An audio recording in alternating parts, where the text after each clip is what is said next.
The thing I was saying yesterday to Richard Christie, you know, he was telling me a story. Gary passed it on to me.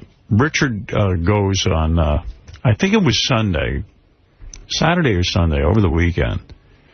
He found a place. It's all you can eat and drink, and you pay one price. All you can eat and drink? Yeah, all you can eat and drink, and you pay a price. And these places do well because for every person that drinks, you know, 5 glasses of wine or something, you get the person in there who doesn't drink. Or you get the person who has a small portion or something like that. So he's telling me, he found the place. He sat there all day. Richard, come on in here. This guy is such a schnurrer. Look at how big he's getting. He's getting very fat. And I could see why. He finds a place. He pays his... You got very fat, by the way. I noticed yesterday. It's all muscle. No, you gotten heavy. You look like Uncle Fester with the bald head. No, give me a chance to get to Richard for 1 second. I want to find out, A, why you're so heavy, and tell me about this place you found. How much does it cost to eat and drink there all day? Well, it's not all you can eat. You order a brunch item. I see. Like a breakfast burrito or pancakes. And it's all you can drink. I think it's like $10. $10? All you can drink? Yeah. All you can drink? Uh-huh. Now, how long did you sit there? 6 hours. 6 hours you sat there. How much did you drink for $10? Well, they had to the other day. Well, we've been going there for quite a few weekends now. We love this place. And the other day they had to run and make a champagne run and get more because we drank all of it. Yeah. Now, when you say we, you mean you and your girlfriend? Yeah. Okay, and you each pay $10. You get some kind of food. And can you imagine when this guy walks in, they break the bank? I mean, this goes on almost every weekend when he's in town. Well, he's going to run them out of business. Yeah, they must shudder when you walk through the door. Well, they do have a limit. I think it's an hour limit, but at this certain place, we know the bartender, so... Oh, it is an hour limit? Yeah. Ah. Well, that says he somehow managed to sit there for 6 hours. Yeah. How much champagne did you consume in 6 hours? I would get, well, my girlfriend doesn't drink near as much as me. I drink what I call 𝗦𝗵ici𝘄. Right. They're in a beer mug. It's a mimosa in a beer mug. Right. And what is in a mimosa? Champagne and orange juice? Yeah. And you drink? Why do you swill those in a beer mug? You can get them in quicker? Just, yeah, because they don't, if it's in a champagne glass, they're coming back every 2 seconds because I can do that like a shot. Yeah, there's probably about 4 or 5 in a beer mug. Yeah. So how much champagne would you say you consume? How many bottles? I would guess 5 or 6 at least. Oh, God. My God. So, I mean, you break the bank there, don't you? Mm-hmm. Yeah. But it's cheap champagne. They buy, like, Cooks. We know. So they're still not doing too bad. We figured that. So what's going to be with you? Why waste good champagne on you? Are they going to ban you from the restaurant, or are they going to... Because you're what I call a schnurrer or a chazer. I'm not even sure what you are. I'm not sure what you are. Well, I don't know what either of those means. So I don't know either. What's the distinction? Well, a chazer is somebody who would go into a place, pay $10, and just sit there all day and drink. But a schnurrer would be someone who grudges you until you become a chazer. He's actually bug out. He's a schnazzer. He grudges you till you become a schnurrer and a chazer. Yeah, the idea that, you know, this poor bartender now, like, has to deal with him, he passed the limit. I think he's a schnurrer. I call it being a good businessman, because I'm going in, drinking. $10. For $10. It's unbelievable. I'm surprised they haven't banned you from the place. They probably will one of these days. You know, but we're good customers. You're a full-blown alcoholic now, right? No, not at all. What would be a full-blown alcoholic? When you went I'll tell you why I think he's an alcoholic. When you went on a train trip, you packed a suitcase full of champagne. And to me, if you're packing, you know, alcohol on a train trip, you're thinking too much about how you're going to get your next drink. I have some friends, and they came to visit, and the first thing they pulled out of their suitcase was a couple of bottles. Well, it's fun. If I knew they had a problem. Right. That's not a problem. That's called being on vacation. How many you drink every day of the week? No. Be honest. I didn't drink last night, I swear. Really? I'll have a glass of wine. During the week, I'm really good. Did you have a glass of wine last night? No, not last night. Right. But what do you consider a full-blown alcoholic? Well, a lot of people would... you guys will probably consider me an alcoholic. To me, an alcoholic is somebody that they can drink like a whole bottle of vodka, that it controls their life. They can't go a day without it. I can go days and I can go weeks without it, but I don't choose to. When you drink champagne, you're drinking bottles of champagne. I mean, you're going through... How many bottles did you say? Well, just guessing 5 or 6. 5 or 6. That's unreal. In one sitting. Yeah. Richard, do you think the definition of an alcoholic is someone who has to be removed from an airplane in a wheelchair because they're too drunk to walk? That was one time, Gary. What, you don't care about your weight anymore? For a while you were caring. Yeah, well, I always care, but it's so hard. You know, the restaurants in New York are awesome. There's such good So are the gyms. But, you know, you're folding your arms over your belly now, and, I mean... A belly's hard to get rid of. I mean, especially when you get older. You know how it is. I know it's hard, but, I mean, you've given up. Dude, you're 32. Yeah. When you get older. Right. How old are you? 35. 35. When you get older. I mean, I'm 55, okay? I might have an issue. I don't know, man. You're still a young guy. Yeah, I'm trying. You know what I've been doing is I walk up my stairs in my apartment, so... Wow. I've been trying. Yeah, and running. Walks all the way up to his apartment. And I go was to the sitting gym. behind him at the movies yesterday. His head was sweating. Oh, He just shaved his head. And he really does look like Curly from the Three Stooges now because he's that heavy. Big round head. I said, what is with your head sweating so badly? Your head sweat. I just got off the subway. It's hot down there. No. Did you shower last night? No, I didn't. Yeah, I said to him, maybe you ought to shower. You're kind of sweaty. Yeah, I might shower tonight. I was tired. And you went home and you didn't shower. God, I don't even understand. It's such a good feeling to take a shower. Yeah. When you're tired, too, isn't it great just to lay there under the water and just relax, towel off, and then helps you sleep. And then just go. Yes, it helps you sleep. Just go to bed afterwards. Especially if your head's been sweating. Yeah, I just didn't think about it. I forgot, I guess. Yeah. Richard, you want to know the definition of an alcoholic? Because I've been to a bunch of therapy meetings and group therapy, and this is one definition of it, and this is the one I believe. You could have a drink twice a year, but when you drink, it drastically changes your personality to where you have problems. It creates issues in your life. That's what alcohol does to you, and you clearly do that at least twice a week. Yeah, but you guys... So that could be... I believe you're an alcoholic. But you guys aren't around me. My personality doesn't really change. You were on a wheelchair. Your personality. At Howard and Beth's engagement party, you were grotesque with your shirt off, yelling. Your personality drastically changes, and this is coming from an alcoholic. I mean, when I go to an NA meeting or an AA meeting, I have to get up and say, "Hi, I'm Artie Lange. I'm everything." You know, so I know this.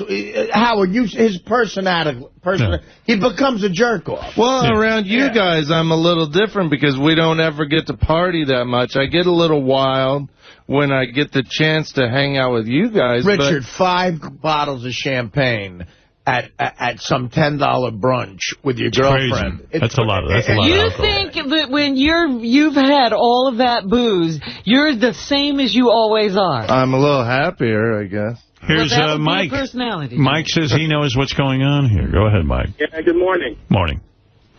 Morning. Hey, now. Hey, now. Richard is what you call a binge drinker. I'm a physician. I've been in medicine for about 30 years. And he's the kind of guy we get in middle school, actually, the 15-year-olds who go out and drink till they can't drink anymore and come in, and they wake up the next day, they say they feel fine. So alcoholism is not an everyday event. It's an event in time where you drink to the point that it's unhealthy. Exactly.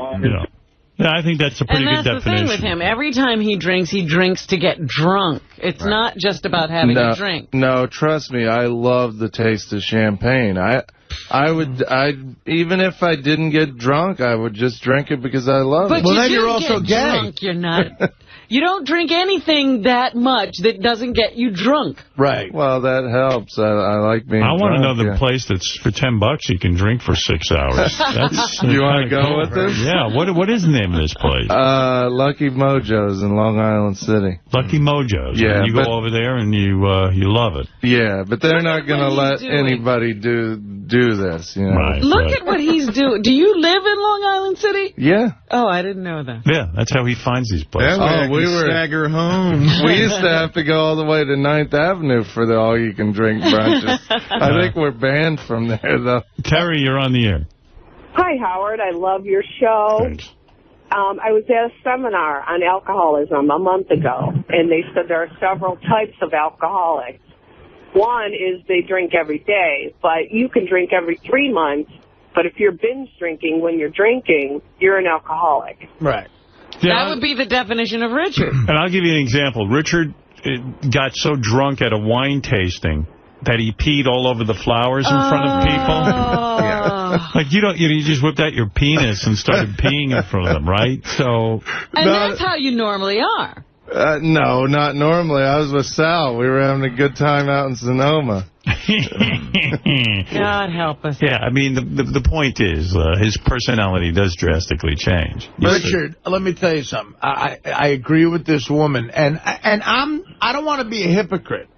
When I was, I think, 20 years old, I got so drunk, and my buddies drank the same amount as me, but they're not alcoholics.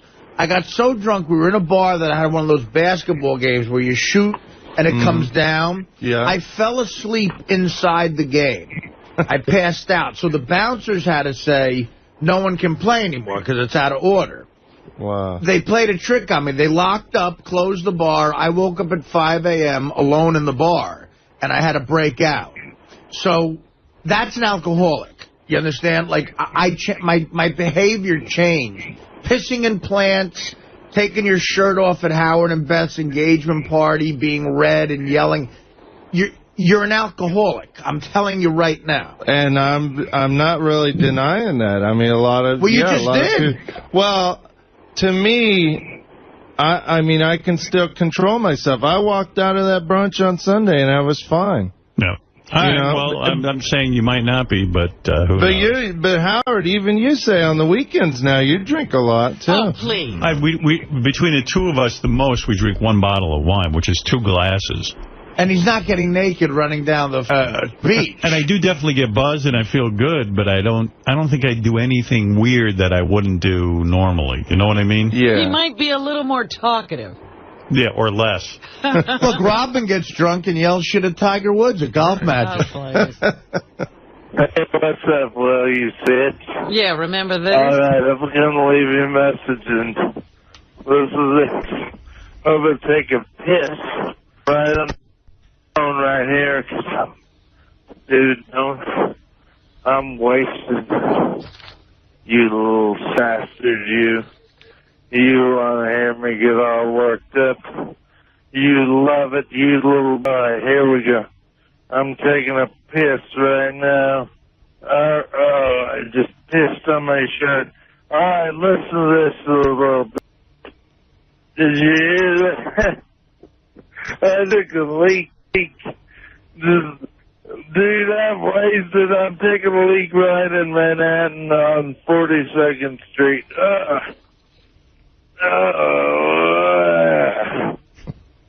Oh, you love it. Wow. You just want to hear me take a leak. You love this stuff. You turn on my hot, hairless body. You just wish you could... I just took a leak. Dude, I'm wasted. I'm taking a leak right in Manhattan on 42nd Street.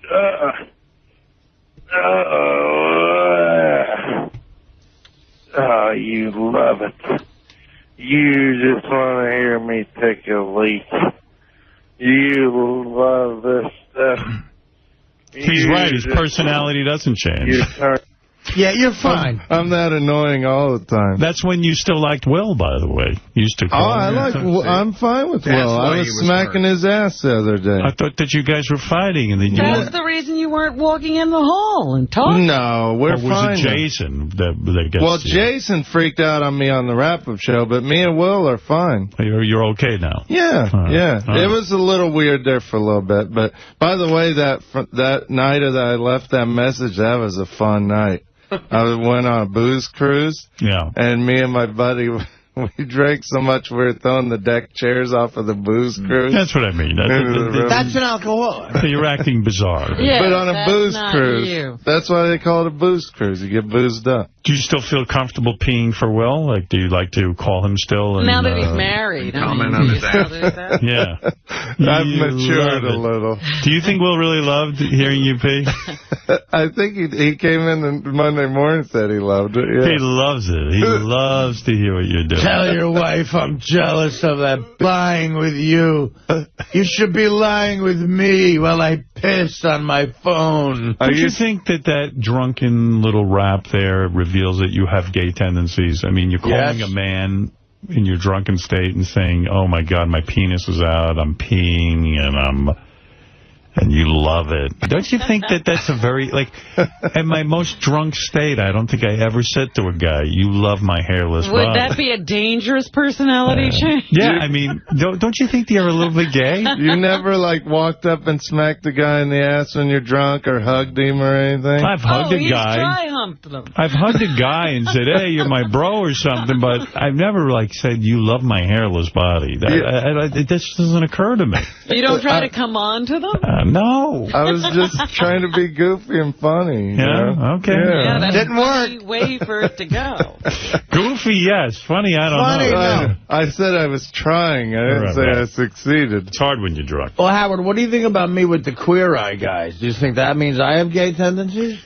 Or is it different because he took the time to call a man? Yeah, I don't know. That was for the camera. Yeah. I know you were trying hard on that. I was like... Well, I was drunk off my ass. Yeah. All right, Richard. Thank you. Richard Christie, the great Richard Christie. Hey, Howard. You know something I was thinking about the other day, too? Bye, Richard. Go ahead, bud. You know, Brian Phelan's been working here for like 12 years now. And not once. He's never come in on the show and gotten naked. Right. That's what you're thinking. Yeah. Do you think he wants to be naked on the show? I think it'd be hilarious if Brian Phelan got naked on the show. Have you talked to him about it? Yeah, I mentioned it to him. And what did he say? He seemed a little like he didn't want to do it, but he might do it. Yeah. Well, Brian, you're a great writer. Brian, you want to come and be naked on the show? Richard has an idea for you. He'd love it. He'd love it. When did you write that idea? Took me a while. I've been working on it for a couple of years. But wouldn't it be funny if me, Howard, Robin, and Gary got naked? I mean, if anyone's naked, it's funny. For how long? I've never gotten naked. Well, we show you tits. Brian, do you want to be naked on the show? Were you interested in that? Nah, this guy's up. Yeah. I think he wants to Brian. What was your first inkling? The night of the film festival, he got so drunk, and he just looks at me, he's like, I'm going to F you tonight, and chased me all around Manhattan. He's out of his mind. Richard, what's that about? I call Brian the cuddler. He's like the cuddliest guy around here. Thank you. And he's just so cute. Like, he's just big and cute like a big bear, you know? Right. He's at least by a bear. Yeah, and you want to film? I would never actually go as far as him, but it's fun to hug him and cuddle, stuff. Yeah. He does hug me a lot. Yeah, but a bear, that's the exact term. Right, and he's not even drunk yet. That's the exact term a gay guy uses. Yeah. A bear. Right. They say a bear. You should try it, Howard. Just hug him. It feels good. Hugged. Yeah, I mean, in New Orleans we hugged. Yeah, we've hugged. Yeah, I've hugged him. But you didn't want to repeat that. No, I didn't rub his tits like you just did. You haven't said, boy, I need to hug him again. Yeah. All right, Richard, we're up to some strange things. I thought we'd check in with you. Howard, thanks, Howard. All right, thanks, Brian. Brian, keep your clothes on. All thanks, right? I'm going to try that. All right. What is it, Gary? I was going to say, did you see the email Richard sent out the other day about Brian with the naked picture? No, I didn't get that. Maybe he just sent it to me, but it just gets creepier every day. Richard, I don't know where he's looking at this stuff, but he found it's like a calendar for gay guys who are into obese men. Right. So he sent me the whole Why didn't I get that? He sent the whole calendar, and he goes, why didn't I get an offer? I think you deleted it. Doesn't March look exactly like Brian Phelan? It was Mr. March. Butt naked. He loves me. It was so weird. It was creepy. I was looking at a fat naked guy that I didn't ask for. What it was is I saw the funniest show this weekend on MTV. They have a show called True Life. And it was this guy that's 500 pounds, but he's gay. But all these really good-looking buff gay guys fly into Memphis to see him because they love that there's a 500-pound gay guy. They call them like chubby chasers or something. Yeah. And so the gay guy made a calendar of himself, the 500-pound guy, like in various poses, totally nude. And I guess he was doing real good selling these calendars. Wow. There he is. He does look a little like Brian. A little bit. A little bit. Oh, my God. How do you find his ass? That's what I was wondering, yeah.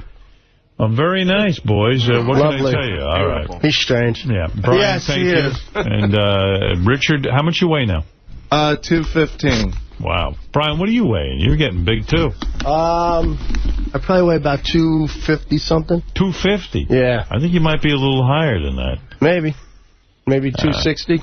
Wow, you boys are getting big. I don't know. Everyone around here is letting themselves get big. It's hard with these hours and stuff. I don't know how you do it, Howard. I control myself. I try not to eat so much all day. It's summertime now, too. Drinking and...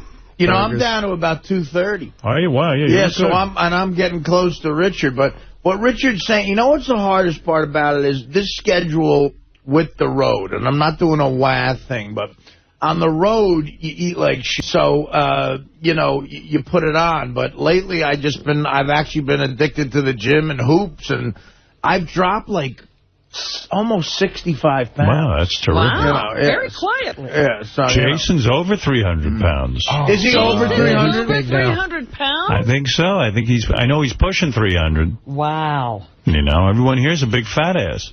Except you and Fred and Will. And Artie. Jason, where are you at now? I'm not over 300 pounds. I'm not at any good weight, but it's not over 300. No. Are you 300? I'll get on the scale. Go ahead. Are you 300? I bet you 300. Take everything out of your pocket. There you go. Might as well take your shoes off. Got to be at least 285, 290. Take your stomach off. 290. 290, 289. Yep. 289. 290. All right, you're not at 300 yet. Where did you get the information that he was 300? Somebody told me they thought he was hit the 300. Well, Robin, he's not that far off. I mean, Rob, we're talking 10 no, pounds. I just thought it was somebody who knew. Yeah, that's a lot of weight to carry around. He's a bacon, egg, and cheese away from 300. Yeah, lunch, he'll be 300. All right, Stephen, you're on the air. Hi, what's happening? Yeah, regarding Richard, and almost like he's denying he's an alcoholic stuff. I feel like I'm in the same boat as him. I drink probably as much as him. I like to pack it on trips. And the only difference between me and another alcoholic is I haven't gone to meetings or I haven't been seeking therapy. I mean, what you just said about what makes an alcoholic made me feel guilty as hell, and I don't know how he doesn't accept that. So, I mean, you ought to send him to a lab and like get his liver enzymes checked and see how bad. Maybe that'll. Yeah, he's drinking a little too much. Yeah. I mean, if you're drinking more than 2 glasses a night. Yeah, Howard? Is a problem. Yeah, because I think they consider that like like it doesn't matter when you drink. It's when you sit down and drink. Do you usually have more than 5 drinks? Oh, definitely. Yeah. Then you're an alcoholic. Yeah. No, he is. There's so many definitions he's hitting. Right. Yeah, you're hitting a lot of definitions. So Dave, go ahead. His personality's changing. He's drinking more than 2 drinks. Yeah. He's there. I can't argue. Yeah. Go ahead, Dave. How's it going, guys? Yeah, a few years ago, I went to a psychiatrist after I lost my job in the insurance industry. I was making about $100,000 as a claims manager, and so I'm sitting across from the psychiatrist, and he says to me, you know, there's all sorts of diagnoses as an alcoholic. You got the classic alcoholic who sits in the alleyway drinking wine every day. He goes, but you're what you call a social alcoholic. He goes, because you can go 7-10 days without a drink, but if you're put in a social situation, it's a 100-yard dash to Drunkville. He's pretty much. He's a drunk. He's an alcoholic. That actually sounds a lot like me. I love just to be around people and have a good time, and that usually always involves drinking. Yeah, I'm worried about you. You got to pull yourself together. We're worried about everybody who works here. What is going on? I'm worried You're sitting across from somebody that puts coffee in her butthole, and you're worried about me. Yeah, but it's working for her. It's coffee in my butthole doesn't do what you do when you drink 50 gallons of champagne. But I'm not putting it up my butthole. Yeah, but you'd be better off. You're going to put Brian up your butthole, it sounds like. All right, thank you, Richard. Big bear. Hey, real quick, Howard, since we're talking about my addictions, can we talk about something with Sal that's really funny? Sure, what do you got? You remember, who was that baseball player that boxed Danny Bonaducci? Canseco. Yeah. Jose Canseco. He came in with those fake cigarettes, those mechanical cigarettes. Yeah. Sal has gone crazy with those things. Yeah, I know. I heard and I heard they're banning them or something. Well, that's what everybody's saying. And people will come in. Somebody came into Sal the other day in our office, and they go, Sal, they're banning those everywhere, and they're supposed to be supposedly dangerous. And Sal takes a puff off his cigarette. He goes, I'll have to look into that. Meanwhile, he's been smoking the thing. And listen to me. You worry about you with the champagne and all the alcohol. Limit yourself to 2 glasses. Oh, forget it, Howard. That's Robin. No fun. That's ridiculous. This is what's going to prove to him he's an alcoholic. You're not allowed to have more than 2 drinks a day. On a given day. And you can't wait. On Saturday, he can save them all up. That's what I was going to say. If I don't drink during the week. No more than 2 drinks a day. Well, how big are the glasses? Not in a beer mug, either. I'm talking about... Does a bottle be considered a drink? He'll get one of those water jugs. I'll get a keg. Thank you. Really. See if you can limit yourself to that. Listen to Howard, man. He helped me. I'm like a poster boy for this. I'm 3 months clean. I've never felt better. It's a better life, dude. You want to walk around slurring your words and all those other... Yes, he does. I mean, it really is a better life. Right. It just work on it. Yeah. He's seen sober, and it's boring. Yeah, well, it ain't boring. All right, Richard, thank you. Thank you, Howard. I will heed your advice, too, I promise. Do I need to take a break here? We do. All right, let's take a break. We'll come back right after the... Day where you can't have water in Right. I got to say, I saw him from across the room. He looked so good, and I went up to him. I said, Tim, man... Congratulations. He shook my hand, and he just giggled a little bit, and I almost fell over. Oh, you smelled his breath, too? Oh, my God. Yeah. Where is Tim? Go brush your teeth. He does look amazing, but maybe just, I don't know, light a bonfire in there or something. I mean, you know what? Burn some incense in your He mouth. lost 25 pounds so far. He looks great, but this is tough love. You're a businessman. Don't take a meeting with... Tim, a lot of people are saying the breath's pretty awesome. That can happen. It happens? Okay, I'll go get some mouthwash. Sorry. You need to brush, mouthwash, I did. And go eat a sandwich. No, don't eat the sandwich. Don't take a meeting with the Ashley Madison people with that breath. Did you brush your teeth this morning? Of course he did. But you don't know Absolutely. that. You did, really? Yeah. He's not Richard. Mouthwash. Don't you ever, I can tell if I have bad breath if I just, put my hand over in a cup. Yeah. You can't smell it? No. Really? I'm amazed. I know some people who have the worst breath. Tim never has. I've never smelled. He's always fine with it. I'm not good at telling them. I even know people who tell me, oh, that guy has the worst breath. I mean, they have the worst breath. Right. They're whispering in their bad breath that they have that other people have bad breath. Let me ask you something. I was thinking this about Elephant Boy yesterday. I don't think Elephant Boy can smell himself. No. According to some people, he smells bad, but then according to Elephant Boy, he doesn't smell at all. Right. And he gets upset. And Jim McClure was saying on the wrap-up show yesterday, he reached over Elephant Boy the last time he was here, and his hair almost knocked him out. Yeah. And it smelled worse than when he was at the Craptacular. Wow. A lot of the whack packers reek. Tim, are you wearing smaller clothes now? Like, do you have, are you fitting into pants that you never could fit into? I have 3 sets of clothes in my closet, low, medium, and oh God. I'm now on the just Medium. Medium. Yeah. Yeah. How much well, more look weight? at him. His stomach's almost Another gone. 50 pounds. Another 50 you want to lose? Yeah, 50 pounds, yeah. Right. You look great. Thank you. Thank you. Are you dizzy? Because it looks like you can't stand up. No, I just ran in here down the hall. Okay, all right. Somebody said they're talking to us, so go on. All right, go brush your I gotta teeth. go back to work. Did you smell his breath, Gary? I would actually help my nose just now, just in case. All right. I really did. I don't like that stuff. All right. Hey, while you're talking about Richard and gross habits and stuff, some of the guys just told me 2 days ago, Richard told everybody 2 days ago he was here, and he peed in his pants by accident, but didn't go home and change. Wow.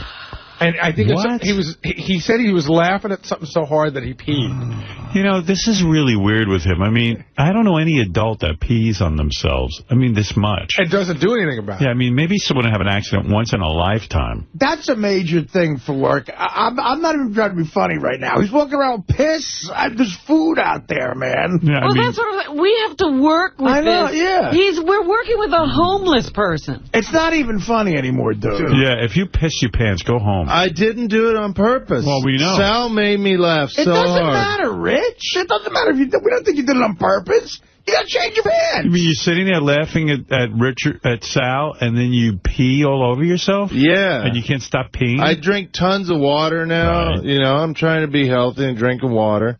And my bladder gets full a lot during the day. And Sal did a Tradio call that just had me, in tears. Oh, the new one? Pissed. No, it's another one. We can put that one in, too, if you want. But the one that made you piss, I want to hear. Okay, this one's pretty good. They call that Tradio. Enough with Tradio, by the way. I think it should end the series. You think? Well, I mean, how many times are you going to call Tradio? Well, I mean, we have a lot more ideas. Yeah? Yeah. Boil yourself next time you piss, man. I'm serious. It's just, I don't know. It's it's not Does it even faze you how disgusted we are with you? No, not really. No, it does not. The call's so funny that you pissed yourself? Well, yeah, it was so dumb. What was he doing?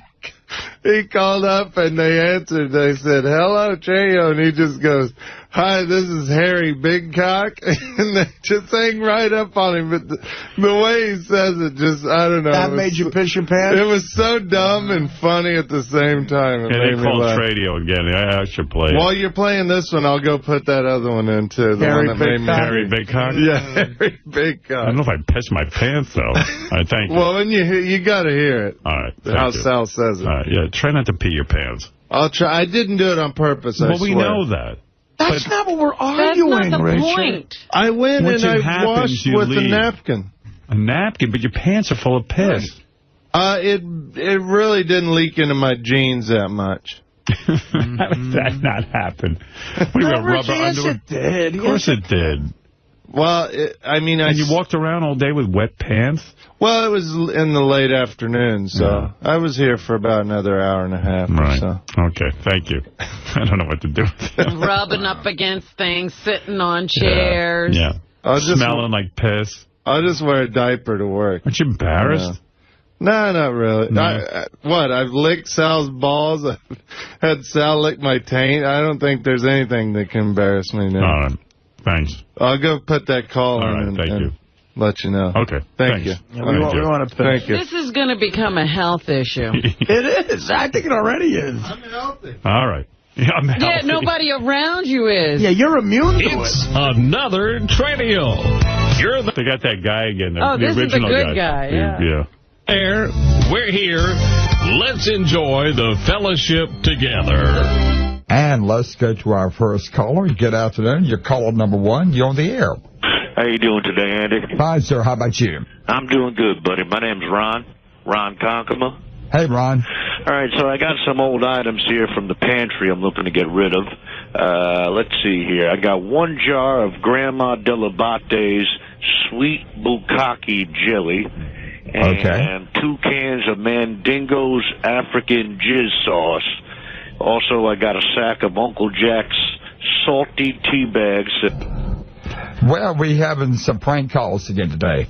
Good afternoon. You're caller number 2. You're on the air. I have a 1971 pickup truck long bed, and I'm asking $800 for it. It does need paint, but it runs great. All right. The number here is 2 Thank you for your call, sir. And good afternoon. You're caller number 3. You're on the air. Hi. God bless. How are you? Fine, sir. How about you? I'm good. Thank you. I'm calling in. I got 3 items.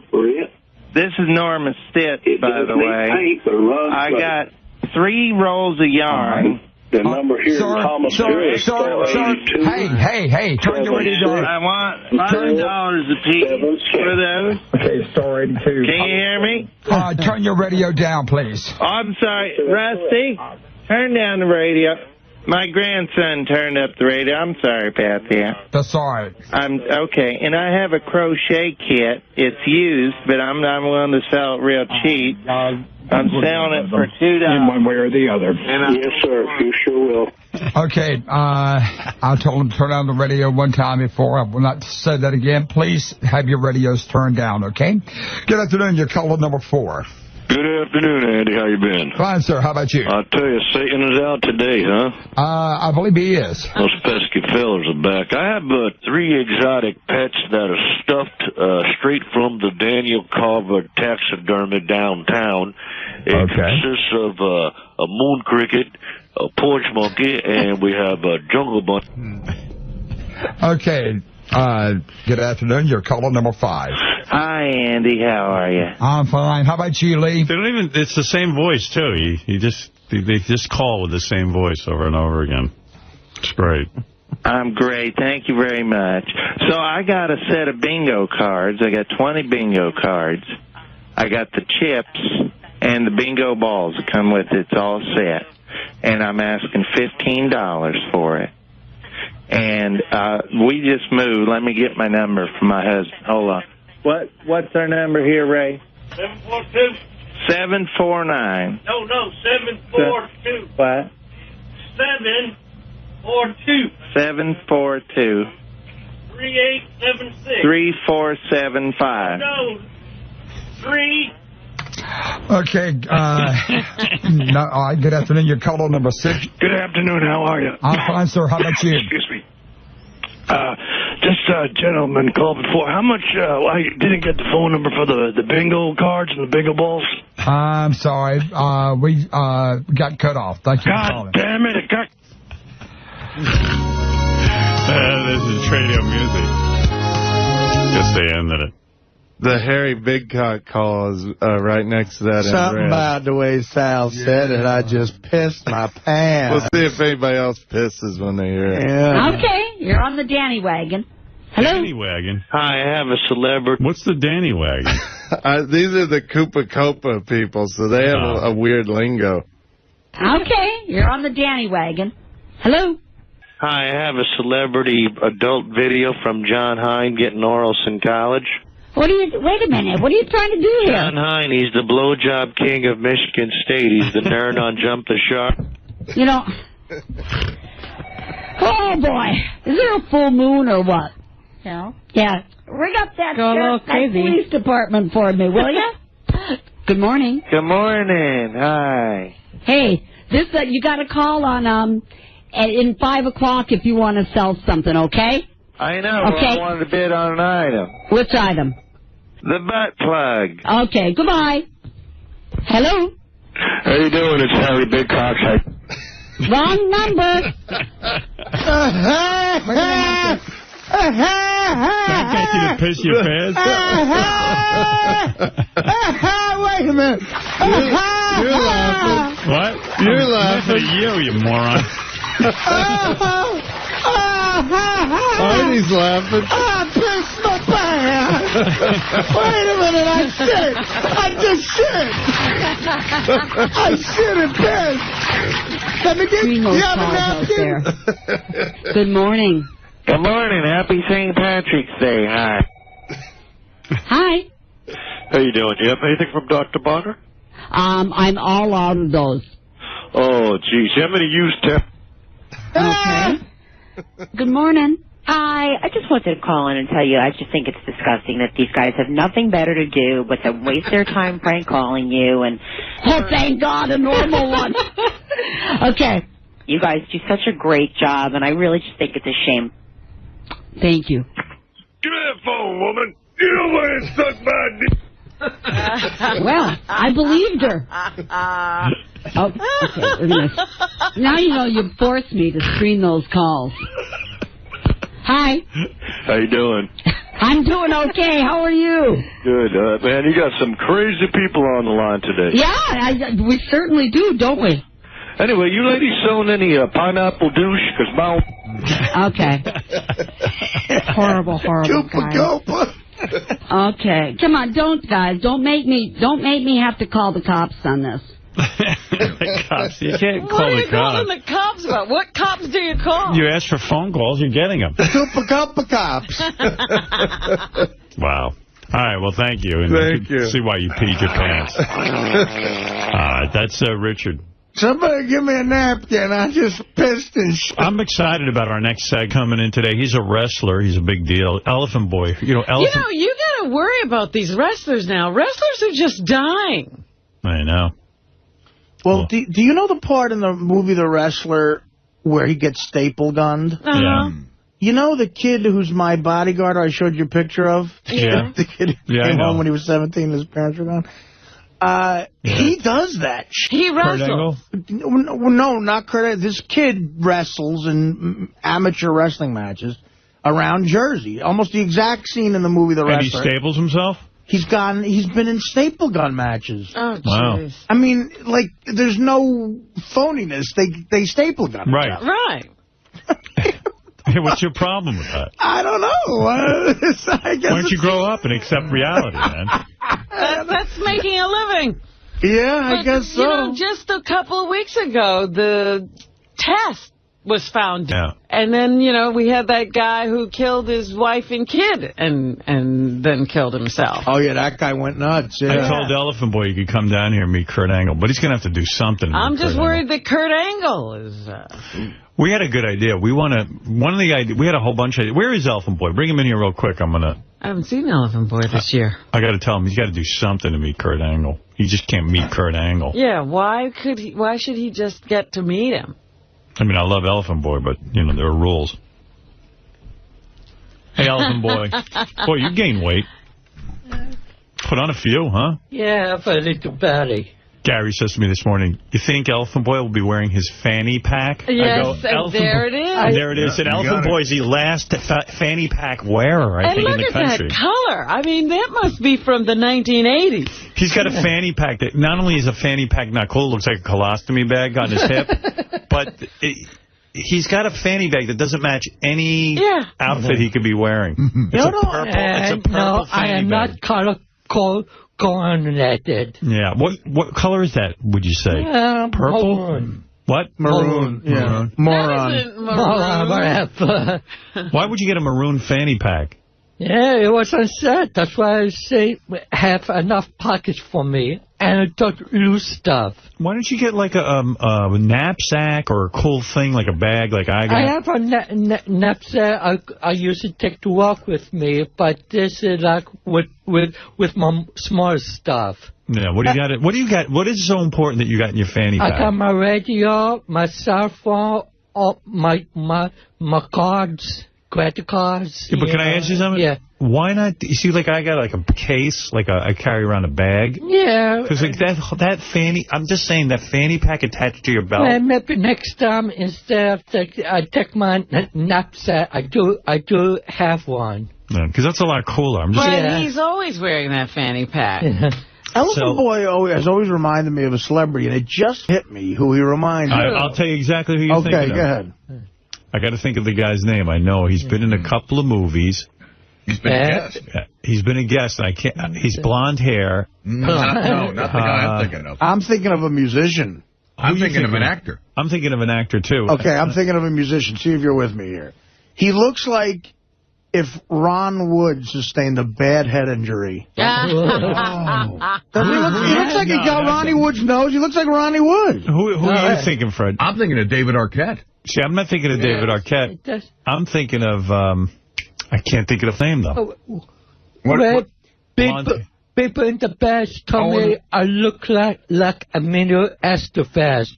back when I was younger. Emilio Estevez? Yeah. Yeah, you don't look like Emilio Estevez. Okay, that's what Biffy told me. Anyway, Kurt Angle's coming in. Elephant Boy's a big wrestling fan. There was a couple of ideas. He's still into wrestling. Yeah, he's still into it. Well, you still gay or are you straight now? I'm straight now. Yeah, you see, someone said to me, do you think Elephant Boy's gay, but he's just being straight? I go, Elephant Boy did so many gay things that he's gay. He's a gay man who's trying...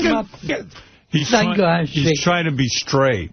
But you are... So I feel bad for him. I don't think that he's the kind of gay that is struggling to be straight. But Howard, here's the question. Of course he's gay. Can a man go through a period of time, say 2 or 3 years, of a phase of being gay, and then just give it up and be straight? No. You're gay. But there's nothing wrong with it. Yeah, that's nothing wrong. Like to me, it's a phase. I think I'm all out of it, but who knows what happened to future? It's not my That means he's object. going back. I'm saying if Kurt Angle walked in... like I said, call me in for 10 years. I'm saying if Kurt Angle walked in, stripped down nude, and said, Elephant Boy, blow me, Elephant Boy would be on his knees. Yeah. I would also say that very few people who go through a phase actually make movies. Like, Elephant Boy made a movie. That was years ago. Something I regretted, but... Doesn't matter how many years ago it was. Why is he fighting being gay, Howard? Because it's not an easy life, and he's got enough problems. He's Elephant Boy. You might as well go gay. Nothing's going to get easy for you. True. But I think of this. As a muscle of a hard time I get to get ladies, I have double the hard time getting men. Really, you think? Yeah, I think the most I could get is like old guys. So he doesn't feel that he could get anybody good-looking men, so he's sticking with women. Get good-looking women? Yeah. You still got that girlfriend?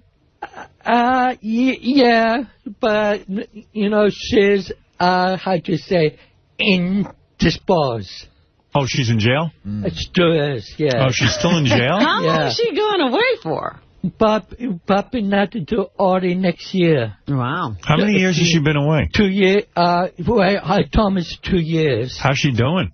Well, I just talked to her this weekend. She's doing okay. Is she getting on with girls in prison? Yeah, no. Not her thing? Not a thing. Unlike me, she never went through a phase. What's she doing in prison? I didn't even know what she got in there. She's illegal use of prescription drugs. Double burning from different doctors for the same prescription, and then give it to other people. So she was selling it. Slightly giveaway, and also, possession. And wow, you get 3 years for that? And Rush Limbaugh didn't do a damn. If it was for the first crime, she would only get possession. But then they discovered she was giving out to her friends and son, so they threw the book at her. She was distributing. That's the word. Right, distributing. Yeah. See, Limbaugh kept it all for himself. Limbaugh wasn't distributing. Yeah. He bought it. Yeah, and the thing is, she was risen up for all the possession, but she had the same judge that configured her, and he was brought up with no nonsense. I see. Yeah. Did you know she get that? Did you? Yeah, I saw that. Did you know she was using?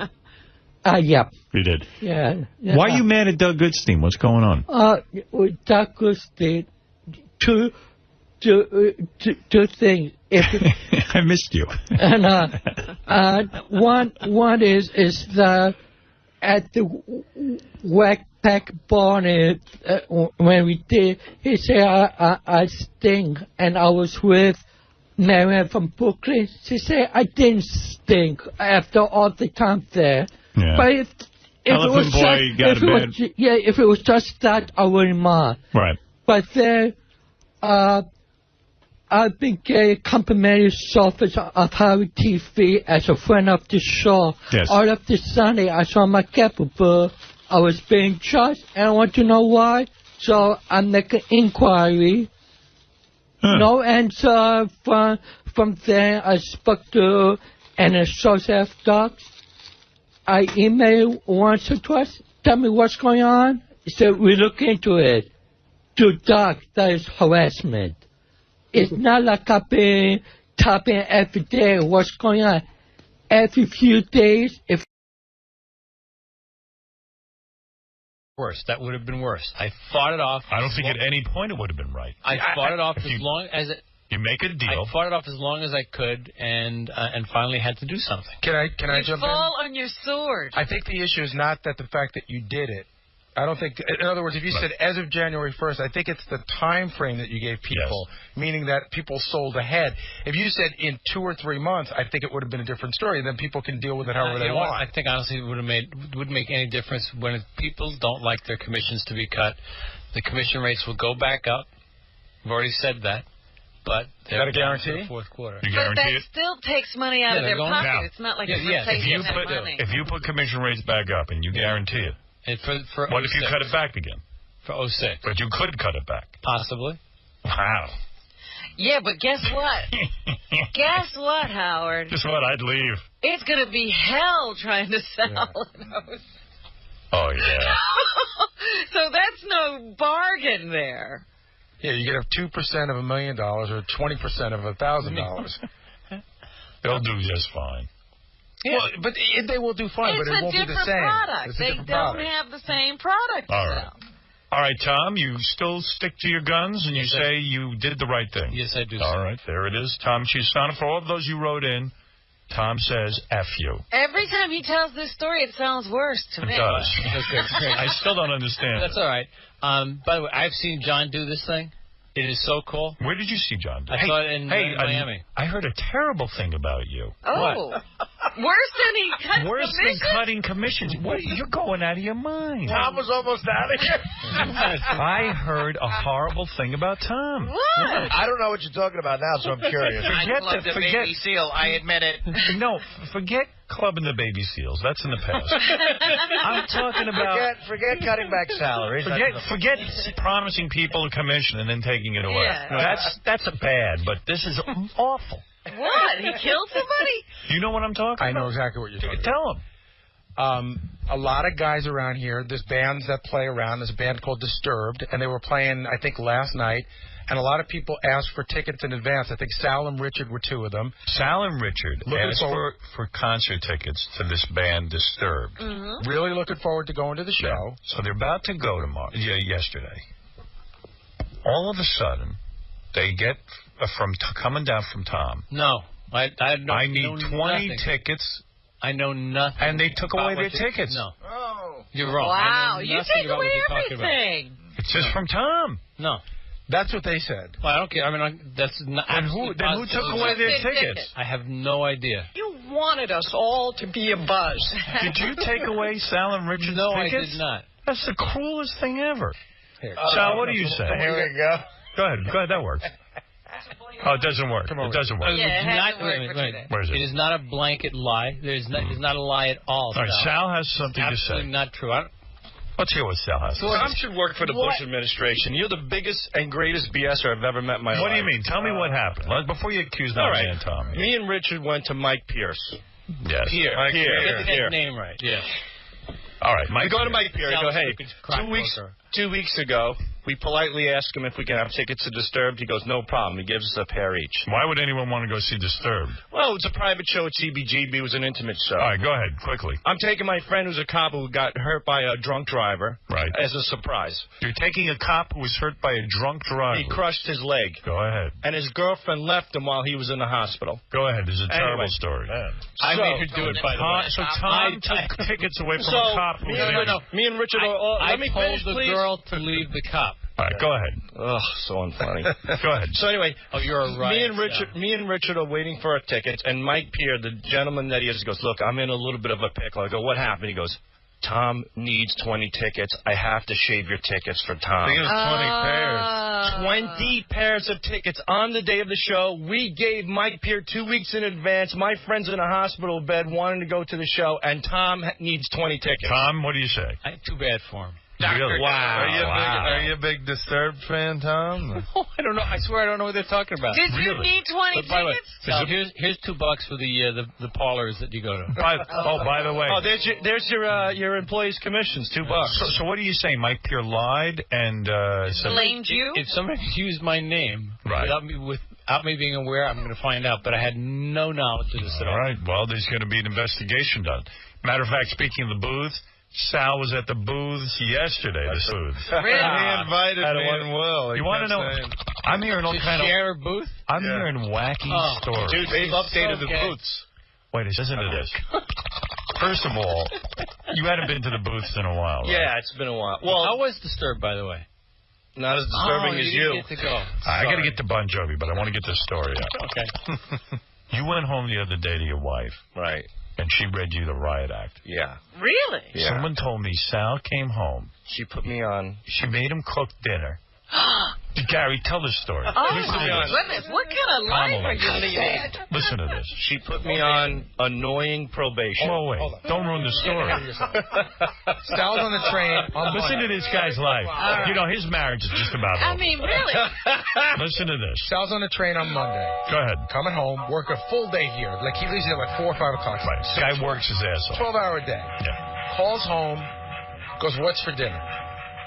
She goes, I don't know. You figure it out. And hangs up. Sal calls back and he goes, I'll tell you what. I'll cook. I'll make pasta. She goes, great. Stop by King Cullen and pick up the pasta. Hangs up. Calls back 2 minutes later. While you're there, get some milk. Hangs up again. Sal gets home and he's cooking and he says to his son, his 6-year-old son, hey dude, and the he word wants some cheese on it. The word dude upsets his wife greatly. She thinks that it's derogatory, that he's teaching the kid bad things, and she says, you know what?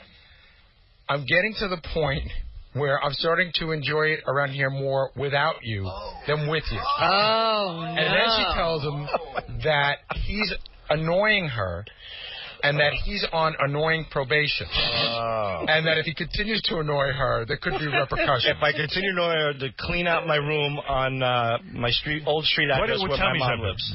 What's going on in your head that this is still going on? What are you doing? And you finished cooking dinner, and did you clean up? Yeah, I cleaned up. And then I give the kids a bath. How could you stay with a person who says to you, I'm beginning to enjoy it more when you're not here? I said to her, I go, do you listen to this? Do you see how awful that is? It's the worst thing in the world to say to somebody. And she goes, no. She goes, I'm helping you. She goes, because you see how my mom talks about my dad and your mom talks about your dad? You're becoming that dad. And I'm warning you in advance that you're Well, what did you do wrong? You cooked dinner, you fed the kids? This is what happened. I called my kid. What color is your apron? What did you say, Tom? What color is his apron? Well, the guy is whipped. And, I mean, at what point are you going to be a man? What was the other thing I'm not whipped. I mean, I said... Is that why you went to the booths? Yeah, it's like Vicodin going to the booth for me. You know, you bang out 2 birds, 1 stone. It relaxes me, and I get to see another broad, so it kind of, you know... So, what booths did you go to? Further reflection of a healthy relationship. Yeah, did you go? So you went to the booth. Can I say the name of the place? Well, this place. What is the name? When I was really mad, so I decided to do something I haven't done in a while. I went to the live girl booths. Oh, man, hardcore. Yeah. Did you take Richard with you? I asked him to come. You wanted Richard or Will to go, and they go, you know what? That's gay. I wanted to make it a race. The first guy out of the door wins, gets to treat lunch or something like that. Oh. Let's hit the booth. Come on, what do you say? It ain't gay. Let's hit the booth. I've got quarters of pay. We can share when we hit the booth. All right, so I felt around, grabbed my sausage. Can I tell you what the walk of shame is at the booth? That's the guy who makes the booth. Yeah, what's the walk of shame? The walk of shame is that the girls are sitting there, and you walk by and you choose which girl you want to go on the other side. It's almost like it's the red light district of booths. Yeah, but you're separated by glass. Not at the beginning. At the beginning, you go and pick the one. You pick the one on the out. They sit on the outside of the booth on a stool. So you walk down the line, and then they get completely nude. No, then you say her. Then she goes on the other side of the booth. And then the glass partition slides up, and then that's it. And I like to put my foot right on the glass, so I have a foot up and So you pass wind? No, the other. I see. He's also very excited because the other thing that might make that I noise. think I'm going to throw up. There's new technology. But not only am I down and out because my wife thinks I'm a loser, I'm an annoying probation, but I'm strolling through this booth and it's all fat Spanish, black, and Cuban girls, and they're rolling their eyes as I'm asking one to go in a room with me. They don't even want to be with me. They don't even know me, and they hate me. They don't want to dance with you. They don't. I passed this girl. I'm like, hey, what does it cost to have a girl dance? 20 tip and 20 for the 40. Yeah, but they don't touch you. No, you just look. But it's good. Yeah, he says that. And you pull off your pants in front of them. Yeah, you do the works, man. Everything. You do. And while they watch you. Yeah. Oh, they must what hate a you. nightmare. And I curse. I'm yelling at them while I'm doing it. Like, you filthy whore. Oh, yeah, you whore. I make them drop to their knees and put their tongue against the window. So they can hear you and you tell them what to do. Yeah. You know what's going through a girl's head? At that point, you know what's going through? Those girls are thinking this. They're going, God, do I love heroin. I'm getting a fix after that. God, do I love crack. Dude. Because it used to be you had to pick up that disgusting phone. Yeah, that phone used to smell like cheese and fish. Now they just got a speaker. So if she talks to you, you talk to her. It's like a prison. Hands-free. It's hands-free. It's an intercom system. So, it's great. And what happens when everything's done, so what does the girl give you? Then she slides you a wet wipe through a hole in the wall. Who knows if that's used or not? Dude, how many guys are in there? A lot of queers are in there, man. Really? Yeah. I never knew that. One time I ended up in the wrong booth. I looked to my left, and it was a guy taking care of himself next to me. Yeah. That was bad. So did you see gay dudes there? And they have male dancers to look at? Yeah, they're male, and they have something called what's called buddy booths. And that's where buddies get together. They have Sal to look at. You go in a room with your buddy. You go in a room, and your buddy goes in the room next to you, and the glass partition slides up from the left side. And you watch each other. No. It goes away, so it's now one big room. One big room. Yeah. You're in the room together. Turns into like a glass closet, of gays. Who's in charge of lifting the glass? No, actually, when I got busted by accident with the guy next to me. By accident. It's like a blind, like blinds. Oh, so they open. Yeah, so the guy when he's ready to feel comfortable, he'll pull the blinds up. It really does sound like I know too much about this, but I swear to God. Can I say, I am shocked that he has issues at home. Yeah. I'm shocked. Yeah, everything should be fine. Yeah. Do you take in ironing? In a way, I understand your wife's point of view, too. I mean, it's got to be shocking to her what you do. Dude, I'm on the train, I'm cooking, I'm cleaning, I'm giving the kids You guys got to get a divorce. I call my son dude, and she's like, that's derogatory. He's going to grow up to be a dirtbag. I'm like, what are you talking about? But Sal, what is she doing while you're cooking and while you're cleaning and everything and then giving them a bath? What is she doing? Her nails. Yeah, no, she's from the day's work. Yeah, pretty much. She's eating cupcakes watching Oprah. And I know his thought process, Howard. I know because I talked to him. The booth thing is, hey, if I'm going to put up with all that crap, I've earned a trip to the booths. Right. Well, I won't cheat on my wife, so the booths is that separation, Tom, is that cheating? Not really. No. I don't think so. It's just wacky. Do you not cheat on your wife because Howard never cheated? I don't cheat on my wife because my dad cheated on my wife my whole life, and I was cheating on your mother. My mother. Very Freudian. And when you go to when your friend the next day says, "Hey, I saw your dad making out with a blonde at a bar that we go to," it kind of like hurts you. Right. So I don't want to carry that pain. If I'm Holy cow. there's a lot of issues here. Yeah, there's a lot going on. Do you think the pain that your son is going to have from knowing his father goes to booths is different than the pain you felt from your father making out with my son turns 18, I'm taking him to the booths. The father-son thing. Yeah. You hope your son grows up to be just like you. Exactly. Never mind father and son bowling. We're going right to the booth. How's your wife going to feel about that? She don't want you calling him dude. You're going to take him to the booth? I used to call him bro. So bro had to get... Bro, you got yelled at for. Bro, you got yelled at. And then bro, I moved to dude. And like, why can't I call my son dude? Of course you can. My father called me a-hole, moron, idiot, jackass, and she married me. So how bad could it be if I call my son dude? Just son. Call him whatever you want. Fine. Dude is fine. What's wrong with the term dude? She thinks it's like derogatory. Sal had a whole weird relationship with his dad. Yeah. Didn't your dad tell you not to talk to black people? He said cross the street because they'll stab you. Oh, So do you do it? You follow his advice? Well, he kind of put a fear in me, and I'm definitely scared of black people, but, you know, who isn't these days? But that's a different story. Oh, man. No, but I don't mean that.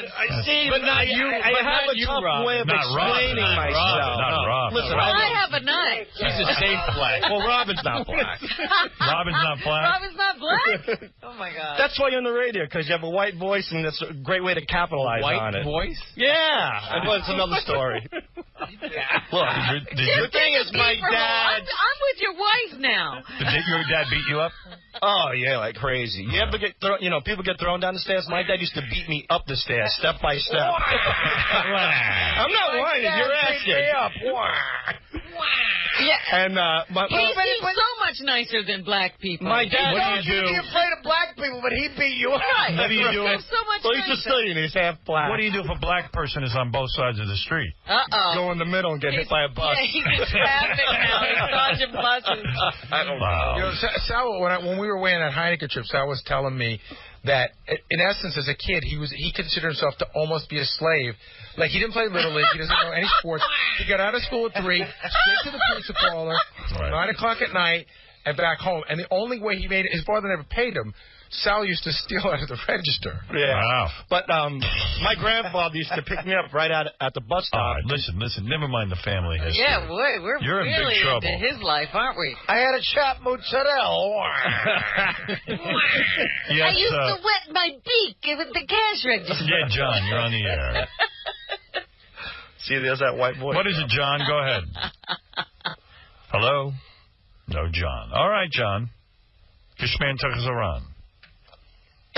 Well, what are you going to do? That's it. Yeah, I guess he deserves a trip to the booth. I hear Sal's almost retarded. You didn't know who fought in the Civil War, I heard. Civil people? I don't know. You had no idea. I'm the worst history major in the world. I don't know anything about history. But you know what he did know? Because we were talking about, where's Pearl Harbor? It's Japan. Right. Pearl Harbor's in Japan. Jeez, Harry set me up. You're an idiot. You're an idiot. Where is Pearl Harbor? He's the idiot. Answer. In the sea where pearls are. I don't know. A harbor? It's water related. You know what happened at Pearl Harbor? Yes, Daddy knew. I knew that people got killed, and unfortunately you weren't there. But no, but what exactly happened? Like, they rebombed the Japs. What is the rebombed the Japs? I mean, listen to me. I don't know.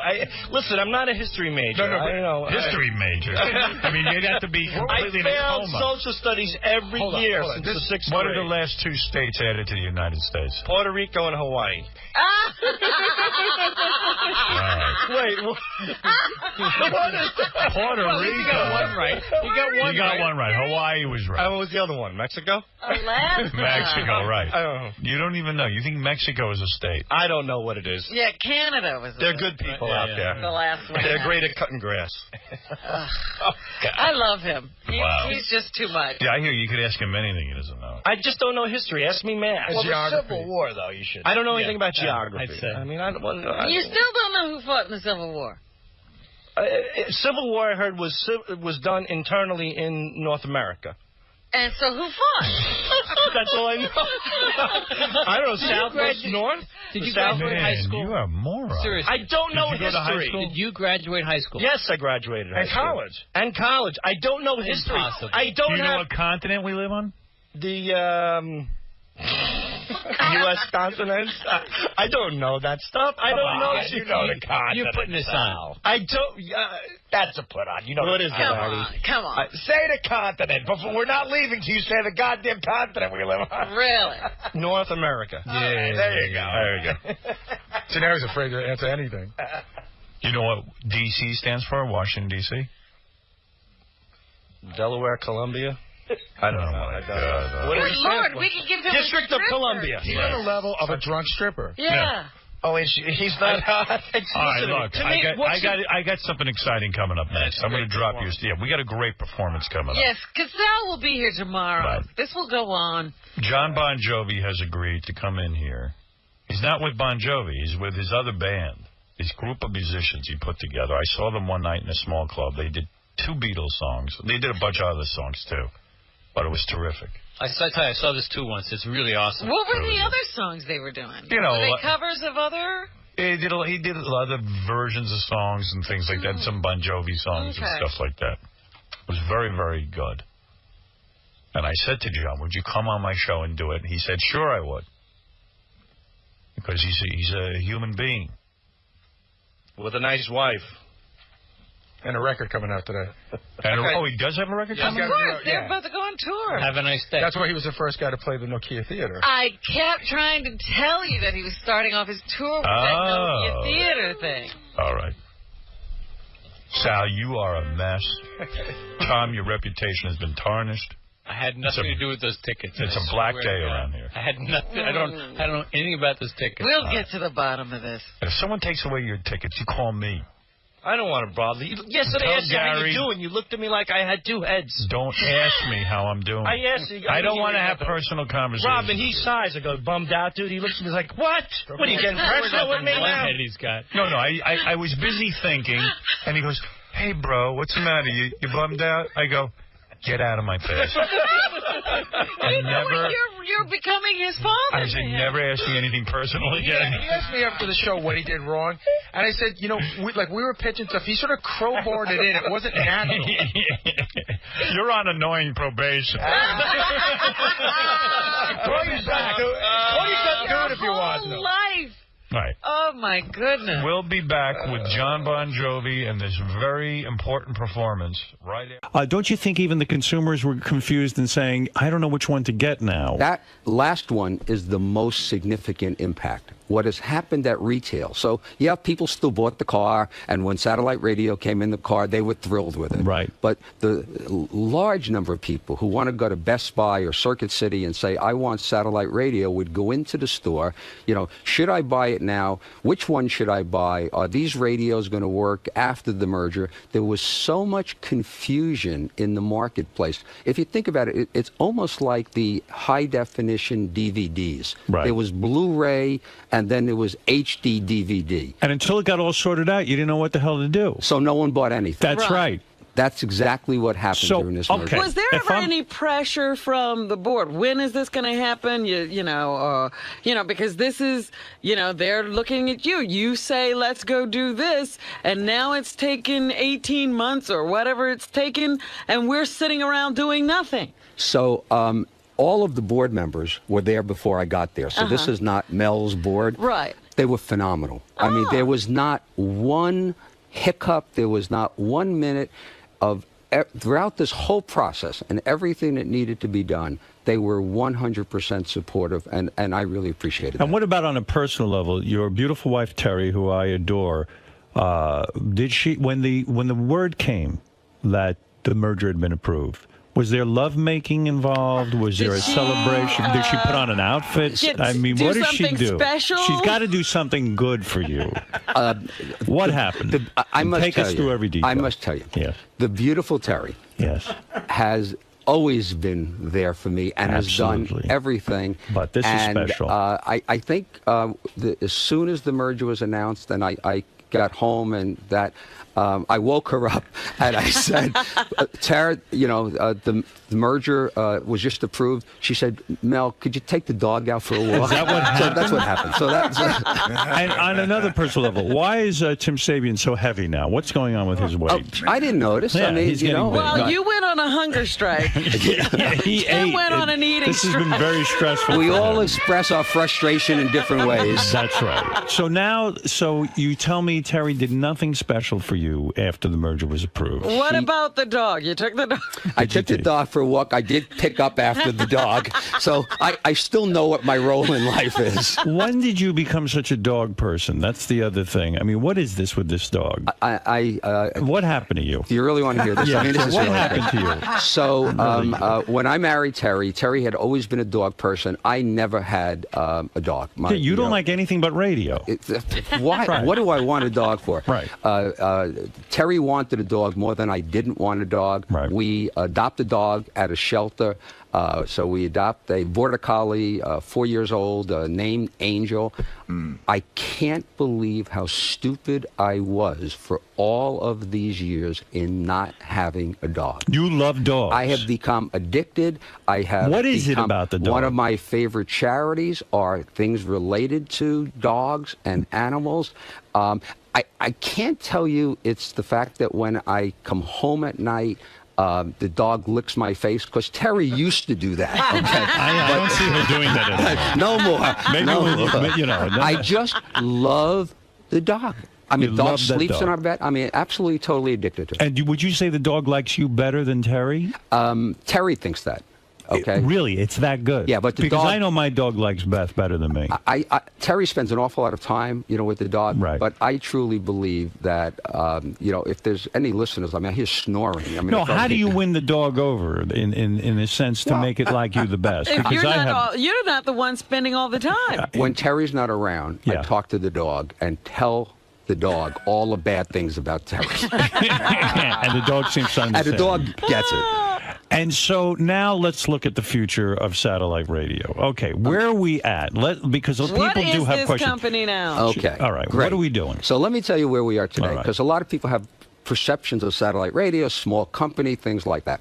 If you today just add XM and Sirius together, so this is where we are today. Today. We are the second largest radio company in the world. Woo! Our revenue is $2.2 billion. Wow. The only radio company today that has more revenue than we do is Clear Channel. Right. And we're growing rapidly, and they are not. So we will become, in my opinion, the largest radio company in the world. I always said it. Very short period of time. And that makes them mental. We have today over 18 million subscribers. That's something. The only how many people can hear us now, though? The only company that has more subscribers is Comcast. Wow. We have more cable. Right. Wow. We have more subscribers than DirecTV, more than EchoStar, more than Cablevision. So Comcast has 24 million subscribers.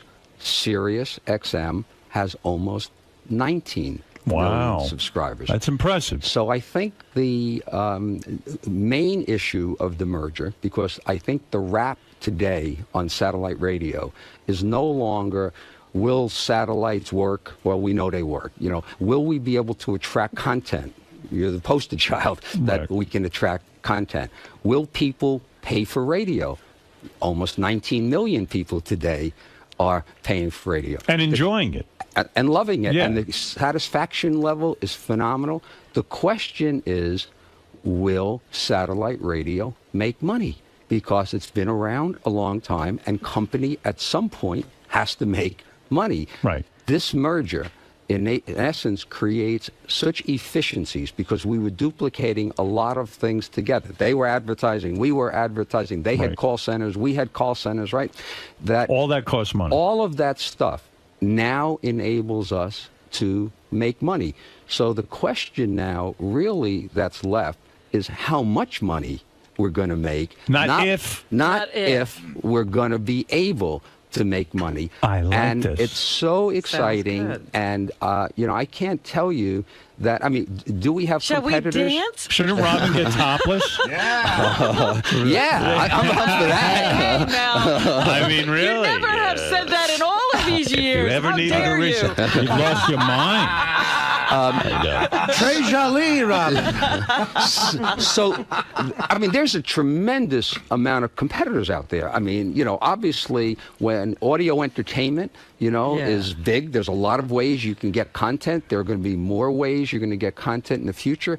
But I can't come up with a better way, than our way. Because when you think of audio entertainment, you think of out of home, because in home, though obviously a lot of people listen to audio content, you still got television and internet and stuff like that. Got even more competition. You got even more. So the place that was always, the holy grail was in the car. Right. And we have deals with every single car company. That's terrific. That is so great. I mean, that's true, because now that we're the combined company, we can do... under the so same in answer to Robin's question, Yes. in answer to Robin's question about when we could be heard, so the deal closed at 8 o'clock on Monday night. I spent yesterday at XM in Washington. I'll be back at XM tomorrow. Right. And one of the things that we've already worked on at Sirius and that XM has also been working on is when our call centers, when you call up, will be in a position, and our IT will be in a position to offer the best product on each other's service. So as an example, we're anxious to have your show on XM receivers. Me too. All of the receivers that are out there today will be able to get it. So the existing, 9 million XM subscribers will be able to get it. And in early fall, we're thinking September, but it may slip to October. Right. But the hope is in September, your show and some other serious content will be extended and offered to XM subscribers if they want to receive it. So if I'm an XM subscriber right now or a Sirius subscriber, I still get the same services I get. Nothing changes. And then I can add to that. Yes, you'll be able to, and the price that we announced to the FCC that we've committed to is for $4 a month. Right, for $4 additional to the $12.95, if you're an XM subscriber, you'll be able to get the Howard Stern Show and various other content that we will disclose as well. If you're a Sirius content and you want to get some of XM's content, you'll be able to do that as well. If you don't want to do it, you don't have to do it. You don't have to do it. You keep everything just the way it is. If you want to do it, that'll be an opportunity. So you always get everything you always got anyway. There's no disadvantage of the merger. As a matter of fact, there's an advantage of the merger because though we have never raised our price. Right. I mean, Sirius was $12.95 from the time we got our first subscriber to today. One of the advantages is that we have said for the next 3 years, we're not going to raise our price. Right. So the only increase will be some copyright royalty, which will be a very insignificant amount in years 2 and 3 of the merger. So, the good news for Sirius is that, we're committed to the price. They keep the same content, and there's some upside. Gary, what do you say? Here's a question I get from a lot of people, big sports fans, right? So I'm a Sirius subscriber. I want to get baseball. How will I be able to get baseball before the end of the season? So we have not announced any of the specific content that we're going to be offering. But if you're a Sirius subscriber and you want baseball, then, and you'd expect I would say this, then for an additional $12.95, you can buy an XM radio, and you can then make sure you can get everything. You can hear it before the end of the season. So it's, what I understand is, so far, this is so new, we don't even know how things will shake out, really, in the future when it comes to technology, too, right? Because, like, some guy called up and he says, well, I've got a lifetime subscription, Sirius lifetime subscription. Does that get affected? No. He asked me. It doesn't, right? It's you have the same equipment if and you the keep same that service. radio, that radio we've said will never be obsolete. Right? Will not ever be obsolete. And you can understand why it'll never be obsolete, because if you bought a car and the satellite radio is in the car, we need to provide service to that satellite radio for as long as that car is ever on the road. That's right. So it will not be obsolete. So we will not make the radio obsolete. If you have a lifetime subscription, what you should do is extend your lifetime subscription for a second lifetime. Has this whole experience made you sour on government? Honest, be honest. Yeah, it it absolutely is. The process, has just been grueling. The fact that you have congressmen, and I understand this. I mean, I've done this for a fairly long time, that they will write a letter because a local broadcaster in their market, has asked them to write it. And the argument is, gee, I am helping a constituent or I am helping a contributor. Right. So when you take a look at everything that's going on in this country, housing issues, gasoline prices, jobs, and you see the people who have worked to try to stop this merger, it has to make you frustrated, you know. And what is the system now? If I hire lobbyists and I pay millions of dollars, I can slow down or possibly stop the process of a merger. So everyone is on the take. Not everyone, but some people really are promised money for their votes. Well, I don't think it's that. Okay, I mean, I mean, I understand how you get there with that, but I think that what is happening is that you have these congressmen and senators who want to get reelected. In order to get reelected, it costs a lot of money to run television advertising. So they are constantly, probably, if you're a senator for 6 years, you spend about 2.5 to 3 years of that fundraising. Wow. The amount of time that you spend fundraising. So they are very concerned of making sure that they are representing their constituents. So, you know, the argument... So anybody with a little, you know, stone in their shoe... So our enemies, the basically NAB... stop government from working. So our enemies, the NAB, go out and they hire lobbyists and they hire people with influence to sit down with these senators and congressmen and such and sit down and work them, so to speak. They put up a lot of money to stop this merger from happening.